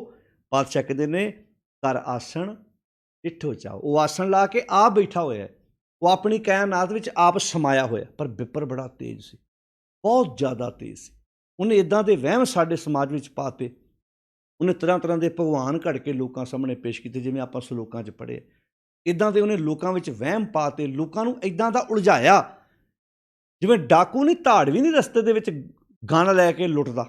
ਇੱਦਾਂ ਉਹਨੇ ਆਪਣੇ ਵੇਦ ਸ਼ਸਤਰਾਂ ਦਾ ਵਹਿਮ ਪਾ ਕੇ ਲੁੱਟਿਆ। ਭਗਤ ਕਬੀਰ ਦੇ ਸਲੋਕਾਂ ਵਿੱਚ ਬੜਾ ਪਿਆਰਾ ਸਲੋਕ ਹੈ, ਕਬੀਰ ਕਾਗਦ ਕੀ ਓਬਰੀ। ਕਹਿਣ ਲੱਗੇ ਕਾਗਦ ਕੀ ਓਬਰੀ, ਕਾਗਦ ਪੇਪਰ। ਕਹਿਣ ਲੱਗੇ ਜਿਵੇਂ ਪੇਪਰ ਦੇ ਉੱਪਰ ਲਿਖਿਆ ਜਾਂਦਾ ਹੈ, ਕਹਿੰਦੇ ਪੇਪਰਾਂ ਦੇ ਉੱਪਰ ਹੀ ਸ਼ਸਤਰ ਲਿਖੇ ਸੀ। ਕਬੀਰ ਕਾਗਦ ਕੀ ਓਬਰੀ ਮਸ ਕੇ ਕਰਮ ਕਪਾਟ। ਕਹਿੰਦੇ ਕਾਗਦ ਦੀਆਂ ਜਿਹੜੀਆਂ ਕਾਗਜ਼ਾਂ ਦੇ ਉੱਪਰ, ਪੇਪਰ ਦੇ ਉੱਪਰ ਲਿਖੇ ਹੋਏ ਜਿਹੜੇ ਉਹਨਾਂ ਦੇ ਵੇਦ ਸ਼ਸਤਰ ਸੀ, ਜੋ ਉਹਨਾਂ ਨੇ ਗਿਆਨ ਲਿਖਿਆ ਸੀ। ਕਬੀਰ ਕਾਗਦ ਕੀ ਓਬਰੀ ਮੀਨਿੰਗ ਇਹ ਕੈਦਖਾਨਾ ਹੈ ਜਿਹਦੇ ਵਿੱਚ ਲੋਕਾਂ ਨੂੰ ਕੈਦ ਕੀਤਾ ਹੋਇਆ ਵੀ ਆਹ ਕਰੋਗੇ ਇੱਦਾਂ। ਜਿਵੇਂ ਕੈਦਖਾਨੇ 'ਚ ਨਹੀਂ ਬੰਦੇ ਨੂੰ ਰੱਖਿਆ ਜਾਂਦਾ ਵੀ ਤੂੰ ਇੱਦਾਂ ਕਰੀ, ਪੇਪਰਾਂ ਦੇ ਕੈਦਖਾਨੇ ਬਣਾਏ ਸੀ। ਹੁਣ ਇੱਕ ਕੈਦਖਾਨਾ ਹੁੰਦਾ ਵੀ ਜੇਲ੍ਹ 'ਚੋਂ ਬੰਦਾ ਜੇਲ੍ਹ ਤੋੜ ਕੇ ਭੱਜ ਗਿਆ, ਇਹ ਤਾਂ ਟੁੱਟਦੀ ਵੀ ਨਹੀਂ ਜੇਲ੍ਹ। ਉੱਦਾਂ ਜੇਲ੍ਹ ਕਈ ਜੇਲ੍ਹਾਂ ਤੋੜ ਕੇ ਭੱਜ ਜਾਂਦੇ ਆ, ਅੰਦਰ ਰਿਸ਼ਵਤ ਦੇ ਕੇ ਭੱਜ ਜਾਂਦੇ। ਇੱਥੇ ਤਾਂ ਚੱਲਣਾ ਹੀ ਕੱਖ ਨਹੀਂ। ਇੱਥੇ ਤਾਂ ਇਹੋ ਜਿਹਾ ਉਹਨੇ ਵਹਿਮ ਪਾਇਆ ਸੀ, ਕਬੀਰ ਕਾਗਦ ਕੀ ਓਬਰੀ ਅਤੇ ਮਸ ਕੇ ਕਰਮ ਕਪਾਟ। ਮਸ ਕਹਿੰਦੇ ਸ਼ਿਆਹੀ ਨੂੰ, ਜਿਹੜੀ ਸ਼ਿਆਹੀ ਹੈ ਨਾ ਇਹਦੇ ਨਾਲ ਉਹਨੇ ਕਰਮ ਕਾਂਡ ਲਿਖੇ ਹੋਏ ਸੀ। ਕਪਾਟ ਦਾ ਅਰਥ ਕੀ ਹੈ? ਜਿਹੜੇ ਦਰਵਾਜ਼ੇ ਆ, ਉਸ ਜਿਹੜੇ ਕੈਦਖਾਨੇ ਦੇ ਦਰਵਾਜ਼ੇ ਆ ਨਾ, ਉਹ ਸ਼ਾਹੀ ਨਾਲ ਲਿਖੇ ਹੋਏ ਆ। ਭਾਵ ਕਰਮ ਕਾਂਡਾਂ ਦੀ ਸ਼ਾਹੀ ਨਾਲ ਉਹ ਦਰਵਾਜ਼ੇ ਬਣਾਏ ਹੋਏ ਉਹਨੇ। ਕਬੀਰ ਕਾਗਦ ਕੀ ਓਬਰੀ ਕਹਿੰਦੇ ਨੇ ਕੈਦਖਾਨੇ ਨੂੰ। ਜਿਵੇਂ ਕੈਦਖਾਨੇ ਵਿੱਚ ਬੰਦਾ ਹੋ ਜੇ ਅਤੇ ਚਾਹੁੰਦਾ ਨਾ ਵੀ ਇਸ ਕੈਦਖਾਨੇ 'ਚ ਮੈਂ ਬਾਹਰ ਨਿਕਲਾਂ। ਸ਼ਸਤਰਾਂ ਦੇ ਇਹੋ ਜਿਹੇ ਉਹਨੇ ਕੈਦਖਾਨੇ ਬਣਾਏ, ਅਤੇ ਸ਼ਾਹੀ ਦੇ ਨਾਲ ਇਹੋ ਜਿਹੇ ਕਰਮ ਕਾਂਡ ਦੇ ਉਹਨੇ ਦਰਵਾਜ਼ੇ ਲਾਤੇ ਜਿਹੜੇ ਬੰਦੇ ਕੋਲੋਂ ਆਮ ਟੁੱਟਣੇ ਮੁਸ਼ਕਿਲ ਹੋ ਗਏ। ਕਹਿੰਦੇ ਕਿ ਪਾਹਨ ਬੋਰੀ ਪ੍ਰਿਥਵੀ। ਪਾਹਨ ਕਹਿੰਦੇ ਪੱਥਰ ਨੂੰ, ਬੋਰੀ ਕਹਿੰਦੇ ਡੋਬੀ। ਕਹਿੰਦੇ ਪੱਥਰ ਦਾ ਭਗਵਾਨ ਬਣਾ ਕੇ ਨਾ, ਪ੍ਰਿਥਵੀ ਦਾ ਅਰਥ ਹੈ ਸੰਸਾਰ ਦੀ ਸਾਰੀ ਲੁਕਾਈ, ਕਹਿੰਦੇ ਭਗਵਾਨ ਪੱਥਰ ਨੂੰ ਬਣਾ ਕੇ ਸਾਰੀ ਲੁਕਾਈ ਨੂੰ ਡੋਬ ਦਿੱਤਾ। ਪਾਹਨ ਬੋਰੀ ਪ੍ਰਿਥਵੀ, ਕਹਿੰਦੇ ਪੰਡਤ ਪਾੜੀ ਬਾਟ। ਪੰਡਤ ਪਾੜੀ ਬਾਟ ਦਾ ਅਰਥ ਹੈ ਜਿਵੇਂ ਡਾਕੂ ਨਹੀਂ ਹੁੰਦਾ ਰਸਤੇ 'ਚ ਧਾੜਵੀ ਦਾ, ਕਹਿੰਦਾ ਵੀ ਮੈਨੂੰ ਆ ਗਨ ਲੈ ਕੇ ਲੁੱਟਦਾ, ਵੀ ਮੈਨੂੰ ਸਮਾਨ ਦੇ ਦਿਓ ਸਾਰਾ, ਧਾੜਵੀ। ਜਾਂ ਬਲੈਕਮੇਲ ਕਰਦਾ, ਇਹ ਵੀ ਵੇਖਿਆ ਨਾ ਕਈ ਇੱਦਾਂ ਦੇ ਬੰਦੇ ਹੁੰਦੇ ਜਿਹੜੇ ਗੈਂਗ ਬਣੇ ਹੁੰਦੇ, ਬਲੈਕਮੇਲ ਕਰਦੇ, ਕਿਸੇ ਅਮੀਰ ਦਾ ਬੱਚਾ ਚੱਕ ਕੇ ਲੈ ਜਾਣਾ, ਕਹਿਣਾ ਪੁੱਤਰ ਛਡਾਉਣਾ ਚਾਹੁੰਦੇ ਹੋ ਤੇ ਇੰਨੇ ਲੱਖ ਰੁਪਈਆ ਦੇ ਦਿਓ, ਆਹ ਸਮਾਨ ਦੇ ਦਿਓ ਸਾਨੂੰ। ਆਪਾਂ ਨੂੰ ਧਾੜਵੀ ਕਹਿੰਦੇ, ਆਪਾਂ ਕਹਿੰਦੇ ਗੈਂਗ ਬਣਿਆ, ਡਾਕੂਆਂ ਦਾ ਗੈਂਗ ਚੱਕ ਕੇ ਲੈ ਗਿਆ ਜੀ। ਹੁਣ ਉਹ ਤੇ ਡਾਕੂ ਦਿਸਦੇ ਵੀ ਡਾਕੂ ਨੇ, ਪਰ ਇਹ ਡਾਕੂ ਦਿਸਦੇ ਡਾਕੂ ਨੇ ਜਿਨ੍ਹਾਂ ਨੇ ਸ਼ਸਤਰਾਂ ਦੇ ਇਹੋ ਜਿਹੇ ਕੈਦਖਾਨੇ ਬਣਾਏ, ਕਰਮਕਾਂਡਾਂ ਦੀ ਸ਼ਾਹੀ ਨਾਲ ਇਹੋ ਜਿਹਾ ਦਰਵਾਜ਼ੇ ਲਾ ਦਿੱਤੇ, ਕਹਿੰਦੇ ਪੱਥਰ ਦਾ ਭਗਵਾਨ ਬਣਾ ਕੇ ਸੰਸਾਰ ਦੀ ਲੁਕਾਈ ਨੂੰ ਡੋਬ ਕੇ ਰੱਖ ਦਿੱਤਾ। ਪੰਡਤ ਪਾੜੀ ਬਾਟ, ਤੇ ਪੰਡਤ ਦੇ ਕੋਲ ਜਿਹੜੀ ਉਹਦੇ ਕੋਲ ਵੇਦ ਸ਼ਸਤਰਾਂ ਦੀ ਬਾਣ, ਉਹ ਹੁਣ ਫਰਕ ਇੰਨਾ ਵੀ ਉਹ ਕੰਨ ਪੱਟੀ 'ਤੇ ਇੱਦਾਂ ਗੰਨ ਰੱਖਦਾ ਤੇ ਵੀ ਕਹਿੰਦਾ ਵੀ ਇੱਥੇ ਰੱਖੋ ਅਤੇ ਫਿਰ ਮੇਰੇ ਕੋਲ ਪੁੱਤ ਲੈ ਜਾਓ, ਫਿਰ ਆਪਣਾ ਪਰਿਵਾਰ ਦਾ ਜੀ ਛਡਾ ਕੇ ਲੈ ਜਾਓ। ਇਹ ਕਾਹਦੀ ਕੰਨ ਪੱਟੀ 'ਤੇ ਰੱਖਦਾ ਭਲਾ? ਇਹ ਕਹਿੰਦਾ ਮੰਗਲ ਸ਼ੁੱਕਰ 'ਚ ਜਾ ਵੜਿਆ, ਸ਼ੁੱਕਰ ਬੁੱਧ 'ਚ ਜਾ ਵੜਿਆ, ਸ਼ੁੱਕਰ ਸ਼ਨੀ ਜਾ ਵੜਿਆ, ਤੇਰੇ ਗ੍ਰਹਿਆਂ ਦੀ ਚਾਲ ਸਹੀ ਨਹੀਂ, ਤੁਹਾਡਾ ਪੁੱਤਰ ਮੰਗਲੀਕ ਹੈ, ਤੁਹਾਡੀ ਧੀ ਮੰਗਲੀਕ ਹੈ, ਤੁਹਾਡੇ ਵੇਦ ਤੁਹਾਡੇ ਕਰਮਾਂ 'ਚ ਕੋਈ ਫਰਕ ਹੈ, ਤੁਹਾਡੇ ਭਾਗਾਂ 'ਚ ਇੰਝ ਲਿਖਿਆ ਹੈ, ਤੁਹਾਡੇ ਘਰ ਇੱਕ ਦਰਖਤ ਹੈ, ਉਹ ਤੁਹਾਡੇ ਘਰ ਸ਼ਾਂਤੀ ਨਹੀਂ ਆਉਂਦਾ, ਦਰਖਤ ਪੱਟੋਗੇ ਤੁਹਾਡੇ ਘਰ ਸ਼ਾਂਤੀ ਆ ਜਾਣੀ ਹੈ। ਤੁਸੀਂ ਪੂਜਾ ਨਹੀਂ ਕੀਤੀ, ਤੁਸੀਂ ਕੋਈ ਸੁੱਖਣਾ ਸੁੱਖੀ ਸੀ, ਤੁਹਾਡੇ ਘਰ ਦਾ ਜੀ ਠੀਕ ਨਹੀਂ ਰਹਿੰਦਾ ਕਿਉਂਕਿ ਸੁੱਖਣਾ ਸੁੱਖੀ ਸੀ। ਕਿਹਨੇ ਸੁੱਖੀ ਸੀ? ਤੁਹਾਡੇ ਦਾਦੇ ਨੇ। ਦਾਦਾ ਮਰ ਗਿਆ, ਹੁਣ ਕਿਹਨੂੰ ਪੁੱਛਣ ਜਾਓਗੇ ਤੁਸੀਂ? ਪੜਦਾਦਾ ਚੜ੍ਹਾਈ ਕਰ ਗਿਆ, ਦਾਦੀ ਮਰ ਗਈ, ਇੱਦਾਂ ਦਾ ਵਹਿਮ ਪਾਉਣਾ। ਕੋਈ ਸੁੱਖਣਾ ਸੁੱਖੀ ਸੀ ਤੁਸੀਂ? ਪਾਠ ਨਹੀਂ ਸੀ ਕਰਾਇਆ, ਉਹ ਪਾਠ ਤੁਸੀਂ ਕਰਾ ਦਿਓ। ਸੁੱਖਣਾ ਦਾਦੇ ਨੇ ਸੁੱਖੀ ਸੀ, ਪਾਠ ਤੁਹਾਨੂੰ ਕਰਾਉਣਾ ਪੈਣਾ। ਇਹ ਕੀ ਹੈ? ਇਹ ਕੰਨ ਪੱਟੀ ਹੈ, ਇੱਦਾਂ ਗੰਨ ਰੱਖੀ ਹੈ ਸ਼ਾਸਤਰਾਂ ਦੀ, ਵਹਿਮਾਂ ਦੀ ਗੰਨ ਰੱਖੀ ਕੰਨ ਦੇ ਉੱਤੇ। ਇਹਨੂੰ ਆਖਿਆ ਸੀ। ਹੁਣ ਫਰਕ ਇਹ ਹੈ, ਇੱਥੇ ਇਕੱਲੇ ਪੰਡਤ ਦੀ ਗੱਲ ਨਹੀਂ ਹੋ ਰਹੀ, ਬਾਬੇ ਵੀ ਅਤੇ ਗ੍ਰੰਥੀ ਪ੍ਰਚਾਰਕ ਸਾਰੇ ਜਿਹੜੇ ਵਹਿਮਾਂ 'ਚ ਪਾਉਂਦੇ ਨੇ, ਜਿਹੜੇ ਵੀ ਤੁਹਾਨੂੰ ਵੇਖਿਓ ਕਈ ਪੰਡਤ ਧਾਗੇ ਕਰ ਦਿੰਦੇ, ਕਈ ਸਾਡੇ ਗ੍ਰੰਥੀ ਪ੍ਰਚਾਰਕ ਵੀ ਧਾਗੇ ਤਵੀਤ ਕਰ ਕਰਕੇ ਦਿੰਦੇ ਆ, ਇਹਦਾ ਸ਼ਬਦਾਂ ਦੀਆਂ ਰੱਖਾਂ ਬਣਾ ਕੇ ਦਿੰਦੇ ਆ। ਕਈ ਬਾਬੇ ਵੀ ਇਸ ਬੰਨੇ ਤੁਰ ਪਏ। ਤਾਂ ਖੈਰ, ਜਿਸ ਦਲਦਲ 'ਚੋਂ ਸਾਨੂੰ ਸਤਿਗੁਰ ਦੀ ਬਾਣੀ, ਸ਼ੁਕਰ ਹੈ ਕਿੱਡਾ ਵੱਡਾ ਗੁਰਬਾਣੀ ਦਾ ਸਾਨੂੰ ਖਜ਼ਾਨਾ ਸਤਿਗੁਰੂ ਪਾਤਸ਼ਾਹ ਜੀ ਨੇ ਬਖਸ਼ਿਸ਼ ਕੀਤਾ ਹੈ। ਸਾਧ ਸੰਗਤ ਜੀ, ਆਓ ਜਿਨ੍ਹਾਂ ਵਹਿਮਾਂ 'ਚੋਂ ਸਾਨੂੰ ਗੁਰਬਾਣੀ ਕੱਢਦੀ ਹੈ, ਮਾਰ ਕੇ ਛਾਲ ਉਹਨਾਂ ਵਹਿਮਾਂ 'ਚੋਂ ਨਿਕਲ ਕੇ ਆਪਣੀ ਜ਼ਿੰਦਗੀ ਨੂੰ ਖੂਬਸੂਰਤ ਤਰੀਕੇ ਨਾਲ ਜਿਉਣ ਦਾ ਯਤਨ ਕਰੀਏ। ਅੱਜ ਆਪਾਂ ਰਾਗ ਆਸਾ ਦੇ ਵਿੱਚ ਉਚਾਰਨ ਕੀਤੀ ਹੋਈ ਜਿਹੜੀ ਵਾਰ ਗੁਰੂ ਨਾਨਕ ਸਾਹਿਬ ਜੀ ਦੀ ਹੈ, ਆਪਾਂ ਅੱਜ ਪੌੜੀ ਦੀ ਵਿਚਾਰ ਤੁਹਾਡੇ ਨਾਲ ਸਾਂਝੀ ਕੀਤੀ ਹੈ। ਆਪੀ ਨੇ ਆਪ ਸਾਜਿਓ, ਆਪੀ ਨੇ ਰਚਿਓ ਨਾਉ। ਉਹਨੇ ਆਪਣੇ ਆਪ ਨੂੰ ਆਪ ਸਾਜਿਆ। ਇਹ ਨਹੀਂ ਵੀ ਆਪਾਂ ਕਹਿ ਸਕਦੇ ਵੀ ਉਹਦਾ ਕਿਸੇ ਮਾਤਾ ਪਿਤਾ ਰਾਹੀਂ ਜਨਮ ਹੋਇਆ ਜਾਂ ਉਹਨੂੰ ਕਿਸੇ ਬੰਦੇ ਨੇ ਬਣਾਇਆ। ਇੱਥੇ ਉਹ ਵੀ ਖੰਡਨ ਕਰਤਾ ਵੀ ਪੱਥਰ ਤੁਸੀਂ ਹੱਥ ਦੇ ਨਾਲ ਇਹਦਾ ਬਣਾ ਤੇ ਭਗਵਾਨ, ਅਤੇ ਉਹਦੀ ਤੁਸੀਂ ਪੂਜਾ ਕਰੋ ਵੀ ਇਹ ਭਗਵਾਨ ਹੈ। ਕਹਿੰਦੇ ਨਹੀਂ, ਆਪੀ ਨੇ ਆਪ ਸਾਜਿਓ, ਆਪੀ ਨੇ ਰਚਿਓ ਨਾਉ। ਤੂੰ ਹੀ ਕੁਦਰਤ ਸਾਜੀਏ, ਕਰ ਆਸਨ ਡਿਠੋ ਚਾਓ। ਦਾਤਾ ਕਰਤਾ ਆਪ ਤੂੰ, ਤੁਸ ਦੇਵੇਂ ਕਰੇ ਪਸਾਓ। ਤੂੰ ਜਣ ਹੋਈ ਸਭ ਸੈ, ਦੇ ਲੈਸੈਂ ਜਿੰਦ ਕਵਾਓ। ਕਰ ਆਸਣ ਡਿਠੋ ਚਾਓ। ਆਓ ਜਿਹੜਾ ਸਾਡੇ ਅੰਦਰ ਆਸਣ ਜਮਾ ਕੇ ਬੈਠੇ ਉਹਦੇ ਨਾਲ ਸਾਂਝ ਪਾਈਏ। ਇਹਨੂੰ ਆਖਿਆ ਸੀ ਆਪ ਸਵਾਰੇ ਮੈਮਨ। ਇਹਨੂੰ ਆਖਿਆ ਸੀ ਕਿ ਬੰਦੇ ਖੋਜ ਦਿਲ ਹਰ ਰੋਜ਼, ਨਾ ਫਿਰ ਪਰੇਸ਼ਾਨੀ ਮਾਹੀ। ਇਸੇ ਨੂੰ ਆਖਿਆ ਸੀ ਕਾਹੇ ਰੇ ਬਨ ਖੋਜਨ ਜਾਈ, ਸਰਬ ਨਿਵਾਸੀ ਸਦਾ ਲੈ ਪਤੋ ਹੀ ਸੰਗ ਸਮਾਈ। ਆਓ ਆਪੇ ਦੀ ਪਹਿਚਾਣ ਕਰੀਏ ਅਤੇ ਸੱਚ ਨਾਲ ਸਾਂਝ ਪਾਉਣ ਦਾ ਯਤਨ ਕਰੀਏ। ਅੱਜ ਆਪਾਂ ਆਸਾ ਰਾਗ ਅੰਦਰ ਉਚਾਰਨ ਕੀਤੀ। ਇਹ ਗੁਰੂ ਨਾਨਕ ਸਾਹਿਬ ਮਹਾਰਾਜ ਜੀ ਦੀ ਜਿਹੜੀ ਵਾਰ ਹੈ, ਇਹਦੀ ਆਪਾਂ ਪੌੜੀ ਦੀ ਵਿਚਾਰ ਸਾਂਝੀ ਕੀਤੀ। ਇੱਦਾਂ ਆਪਾਂ ਨਾਲ ਪੌੜੀ ਤੋਂ ਬਾਅਦ ਫਿਰ ਸਲੋਕਾਂ ਦੀ ਵਿਚਾਰ ਕਰਦੇ ਆਪਾਂ ਸਾਰੀ ਬਾਣੀ ਦੀ ਵਿਚਾਰ ਤੁਹਾਡੇ ਨਾਲ ਸਾਂਝੀ ਕਰਾਂਗੇ। ਆਓ ਸਾਰੇ ਆਪ ਬਾਣੀ ਪੜ੍ਹੋ, ਸਮਝੋ, ਵਿਚਾਰੋ। ਜਿੰਨੇ ਸੁਣਦੇ ਜੇ ਉਹਨੂੰ ਬਾਰ-ਬਾਰ ਸੁਣੋ, ਬਾਰ-ਬਾਰ ਸਮਝੋ, ਵਿਚਾਰੋ ਅਤੇ ਆਪਣੀ ਜ਼ਿੰਦਗੀ ਨੂੰ ਉਸ ਬਾਣੀ ਦੀ ਵਿਚਾਰ ਮੁਤਾਬਕ ਤੋਰਨ ਦਾ ਯਤਨ ਕਰੋ। ਜਿੰਨੀ ਕੁ ਮੱਤ ਮਾਲਕ ਵੱਲੋਂ ਸਾਨੂੰ ਬਖਸ਼ਿਸ਼ ਕੀਤੀ, ਉਸ ਤੁਸ਼ ਜੀ ਮੱਤ ਮੁਤਾਬਕ ਅਸੀਂ ਤੁਹਾਡੇ ਨਾਲ ਵਿਚਾਰਾਂ ਦੀ ਸਾਂਝ ਕਰ ਰਹੇ ਸੀ। ਇਹ ਨਹੀਂ ਕਹਿੰਦੇ ਅਸੀਂ ਮੁਕੰਮਲ ਗਿਆਨ ਤੁਹਾਨੂੰ ਦੇ ਰਹੇ ਹਾਂ। ਇਹ ਤਾਂ ਰਲ ਮਿਲ ਕੇ ਸੇਵਾ ਪਿਆਰਿਓ, ਅਤੇ ਖਜ਼ਾਨਾ ਗੁਰਬਾਣੀ ਦਾ ਜਿੰਨੀ ਵਾਰ ਵੀ ਕੋਈ ਬਾਣੀ ਦੀ ਅਰਥ ਕਰਦਾ ਉਹ ਕੋਈ ਦਾਅਵਾ ਨਹੀਂ ਕਰਦਾ ਇਹ ਜੋ ਮੈਂ ਕਰ ਦਿੱਤੇ ਇਹ ਹੁਣ ਅੰਤਲਾ ਫੈਸਲਾ ਨਹੀਂ। ਇਹ ਤਾਂ ਸਹਿਬ ਮੇਰਾ ਨਿਤ ਨਵਾਂ ਵਾ। ਆਪਾਂ ਖੋਜੀ ਜਾਈਏ, ਬਿਰਤੀ ਖੋਜੀ ਰੱਖ ਕੇ ਗੁਰੂ ਦੇ ਉਪਦੇਸ਼ ਤੋਂ ਕੁਝ ਸਿੱਖਣ ਦਾ ਯਤਨ ਕਰੀਏ। ਸਾਰਿਆਂ ਦਾ ਧੰਨਵਾਦ। ਪੌੜੀ ਦਾ ਆਪਾਂ ਇਹ ਪਾਠ ਅਤੇ ਵਿਚਾਰ ਤੁਹਾਡੇ ਨਾਲ ਸਾਂਝੀ ਕੀਤੀ ਹੈ। ਗੁਰੂ ਦੀ ਬਾਣੀ ਪੜ੍ਹੀਏ, ਸਮਝੀਏ, ਵਿਚਾਰੀਏ ਅਤੇ ਆਪਣੀ ਜ਼ਿੰਦਗੀ ਵਿੱਚ ਲਾਗੂ ਕਰਨ ਦੀ ਕੋਸ਼ਿਸ਼ ਕਰੀਏ। 463 ਨੰਬਰ ਅੰਕ ਤੋਂ ਆਸਾ ਰਾਗ ਦੇ ਵਿੱਚ ਉਚਾਰਨ ਕੀਤੀ ਇਸ ਵਾਰ ਦਾ ਜਿਹੜਾ ਪਾਠ ਆਰੰਭ ਹੁੰਦਾ 463 ਅੰਕ ਤੋਂ। ਇਹ ਤਾਂ ਅੰਕ ਦੱਸਿਆ, ਕਈ ਗੁਰੂ ਗ੍ਰੰਥ ਸਾਹਿਬ ਤੋਂ ਨਾਲ ਪੜ੍ਹਨ ਵਿਚਾਰਨ ਦੀ ਵੀ ਕੋਸ਼ਿਸ਼ ਕਰਦੇ। ਕਈਆਂ ਕੋਲ ਪੋਥੀਆਂ ਵੀ ਹੈਗੀਆਂ। ਅੱਜ ਕੱਲ੍ਹ ਤਾਂ ਇੰਟਰਨੈਟ ਦਾ ਮਾਧਿਅਮ ਹੈ, ਹਰ ਦੇ ਕੋਲ ਮੋਬਾਇਲ, ਲੈਪਟਾਪ, ਆਈਪੈਡ ਹੈਗੇ ਨੇ। ਆਪ ਪੜ੍ਹੋ, ਸਮਝੋ ਤੇ ਗੁਰਬਾਣੀ ਦੀ ਵਿਚਾਰ ਨੂੰ ਆਪਣੀ ਜ਼ਿੰਦਗੀ ਦਾ ਆਧਾਰ ਬਣਾਉਣ ਦੀ ਕੋਸ਼ਿਸ਼ ਕਰੋ। ਕਈ ਪੁੱਛਦੇ ਜੀ ਪੋਥੀ ਹੈ ਨਹੀਂ, ਘਰ 'ਚ ਮਹਾਰਾਜ ਸਰੂਪ ਰੱਖਣਾ ਸਾਡੇ ਲਈ ਔਖਾ ਹੈ, ਸਾਡੇ ਕੋਲ ਆਈਪੈਡ ਹੈਗਾ, ਅਸੀਂ ਇਹ ਤੋਂ ਕਰ ਸਕਦੇ ਹਾਂ। ਕੋਈ ਵਹਿਮ ਨਹੀਂ ਕਰਨਾ। ਆਪਣੇ ਸਤਿਗੁਰ ਦੀ ਬਾਣੀ ਪੜ੍ਹਨ ਲੱਗਿਆਂ ਕੋਈ ਵਹਿਮ ਨਹੀਂ ਕਰਨਾ। ਹਾਂ, ਜਦੋਂ ਤੁਸੀਂ ਆਪਣੇ ਘਰ 'ਚ ਕੋਈ ਪਾਠ ਦੀ ਸਮਾਪਤੀ ਕਰਨੀ ਹੈ, ਕੋਈ ਫੰਕਸ਼ਨ ਕਰਨਾ, ਕੋਈ ਗੁਰਮਤਿ ਸਮਾਗਮ ਕਰਨਾ ਹੈ, ਉਦੋਂ ਮਹਾਰਾਜ ਦਾ ਪ੍ਰਕਾਸ਼ ਆਪਣੇ ਘਰ ਲੈ ਆਓ। ਪਰ ਤੁਸੀਂ ਆਪਣੇ ਵਾਸਤੇ ਜੇ ਰੋਜ਼ਾਨਾ ਰੋਜ਼ ਪਾਠ ਕਰਨਾ ਚਾਹੁੰਦੇ ਹੋ, ਤੁਸੀਂ ਪੜ੍ਹ ਸਕਦੇ ਹੋ, ਕੋਈ ਇਹਦੇ ਵਿੱਚ ਹਰਜ ਨਹੀਂ ਹੈ। ਸਾਰਿਆਂ ਦਾ ਧੰਨਵਾਦ। ਬਾਣੀ ਪੜ੍ਹੋ, ਸਮਝੋ ਅਤੇ ਆਪਣੀ ਜ਼ਿੰਦਗੀ ਨੂੰ ਖੂਬਸੂਰਤ ਤਰੀਕੇ ਨਾਲ ਜਿਉਣ ਦਾ ਯਤਨ ਕਰੋ ਜੀ। ਵਾਹਿਗੁਰੂ ਜੀ ਕਾ ਖਾਲਸਾ, ਵਾਹਿਗੁਰੂ ਜੀ ਕੀ ਫਤਿਹ।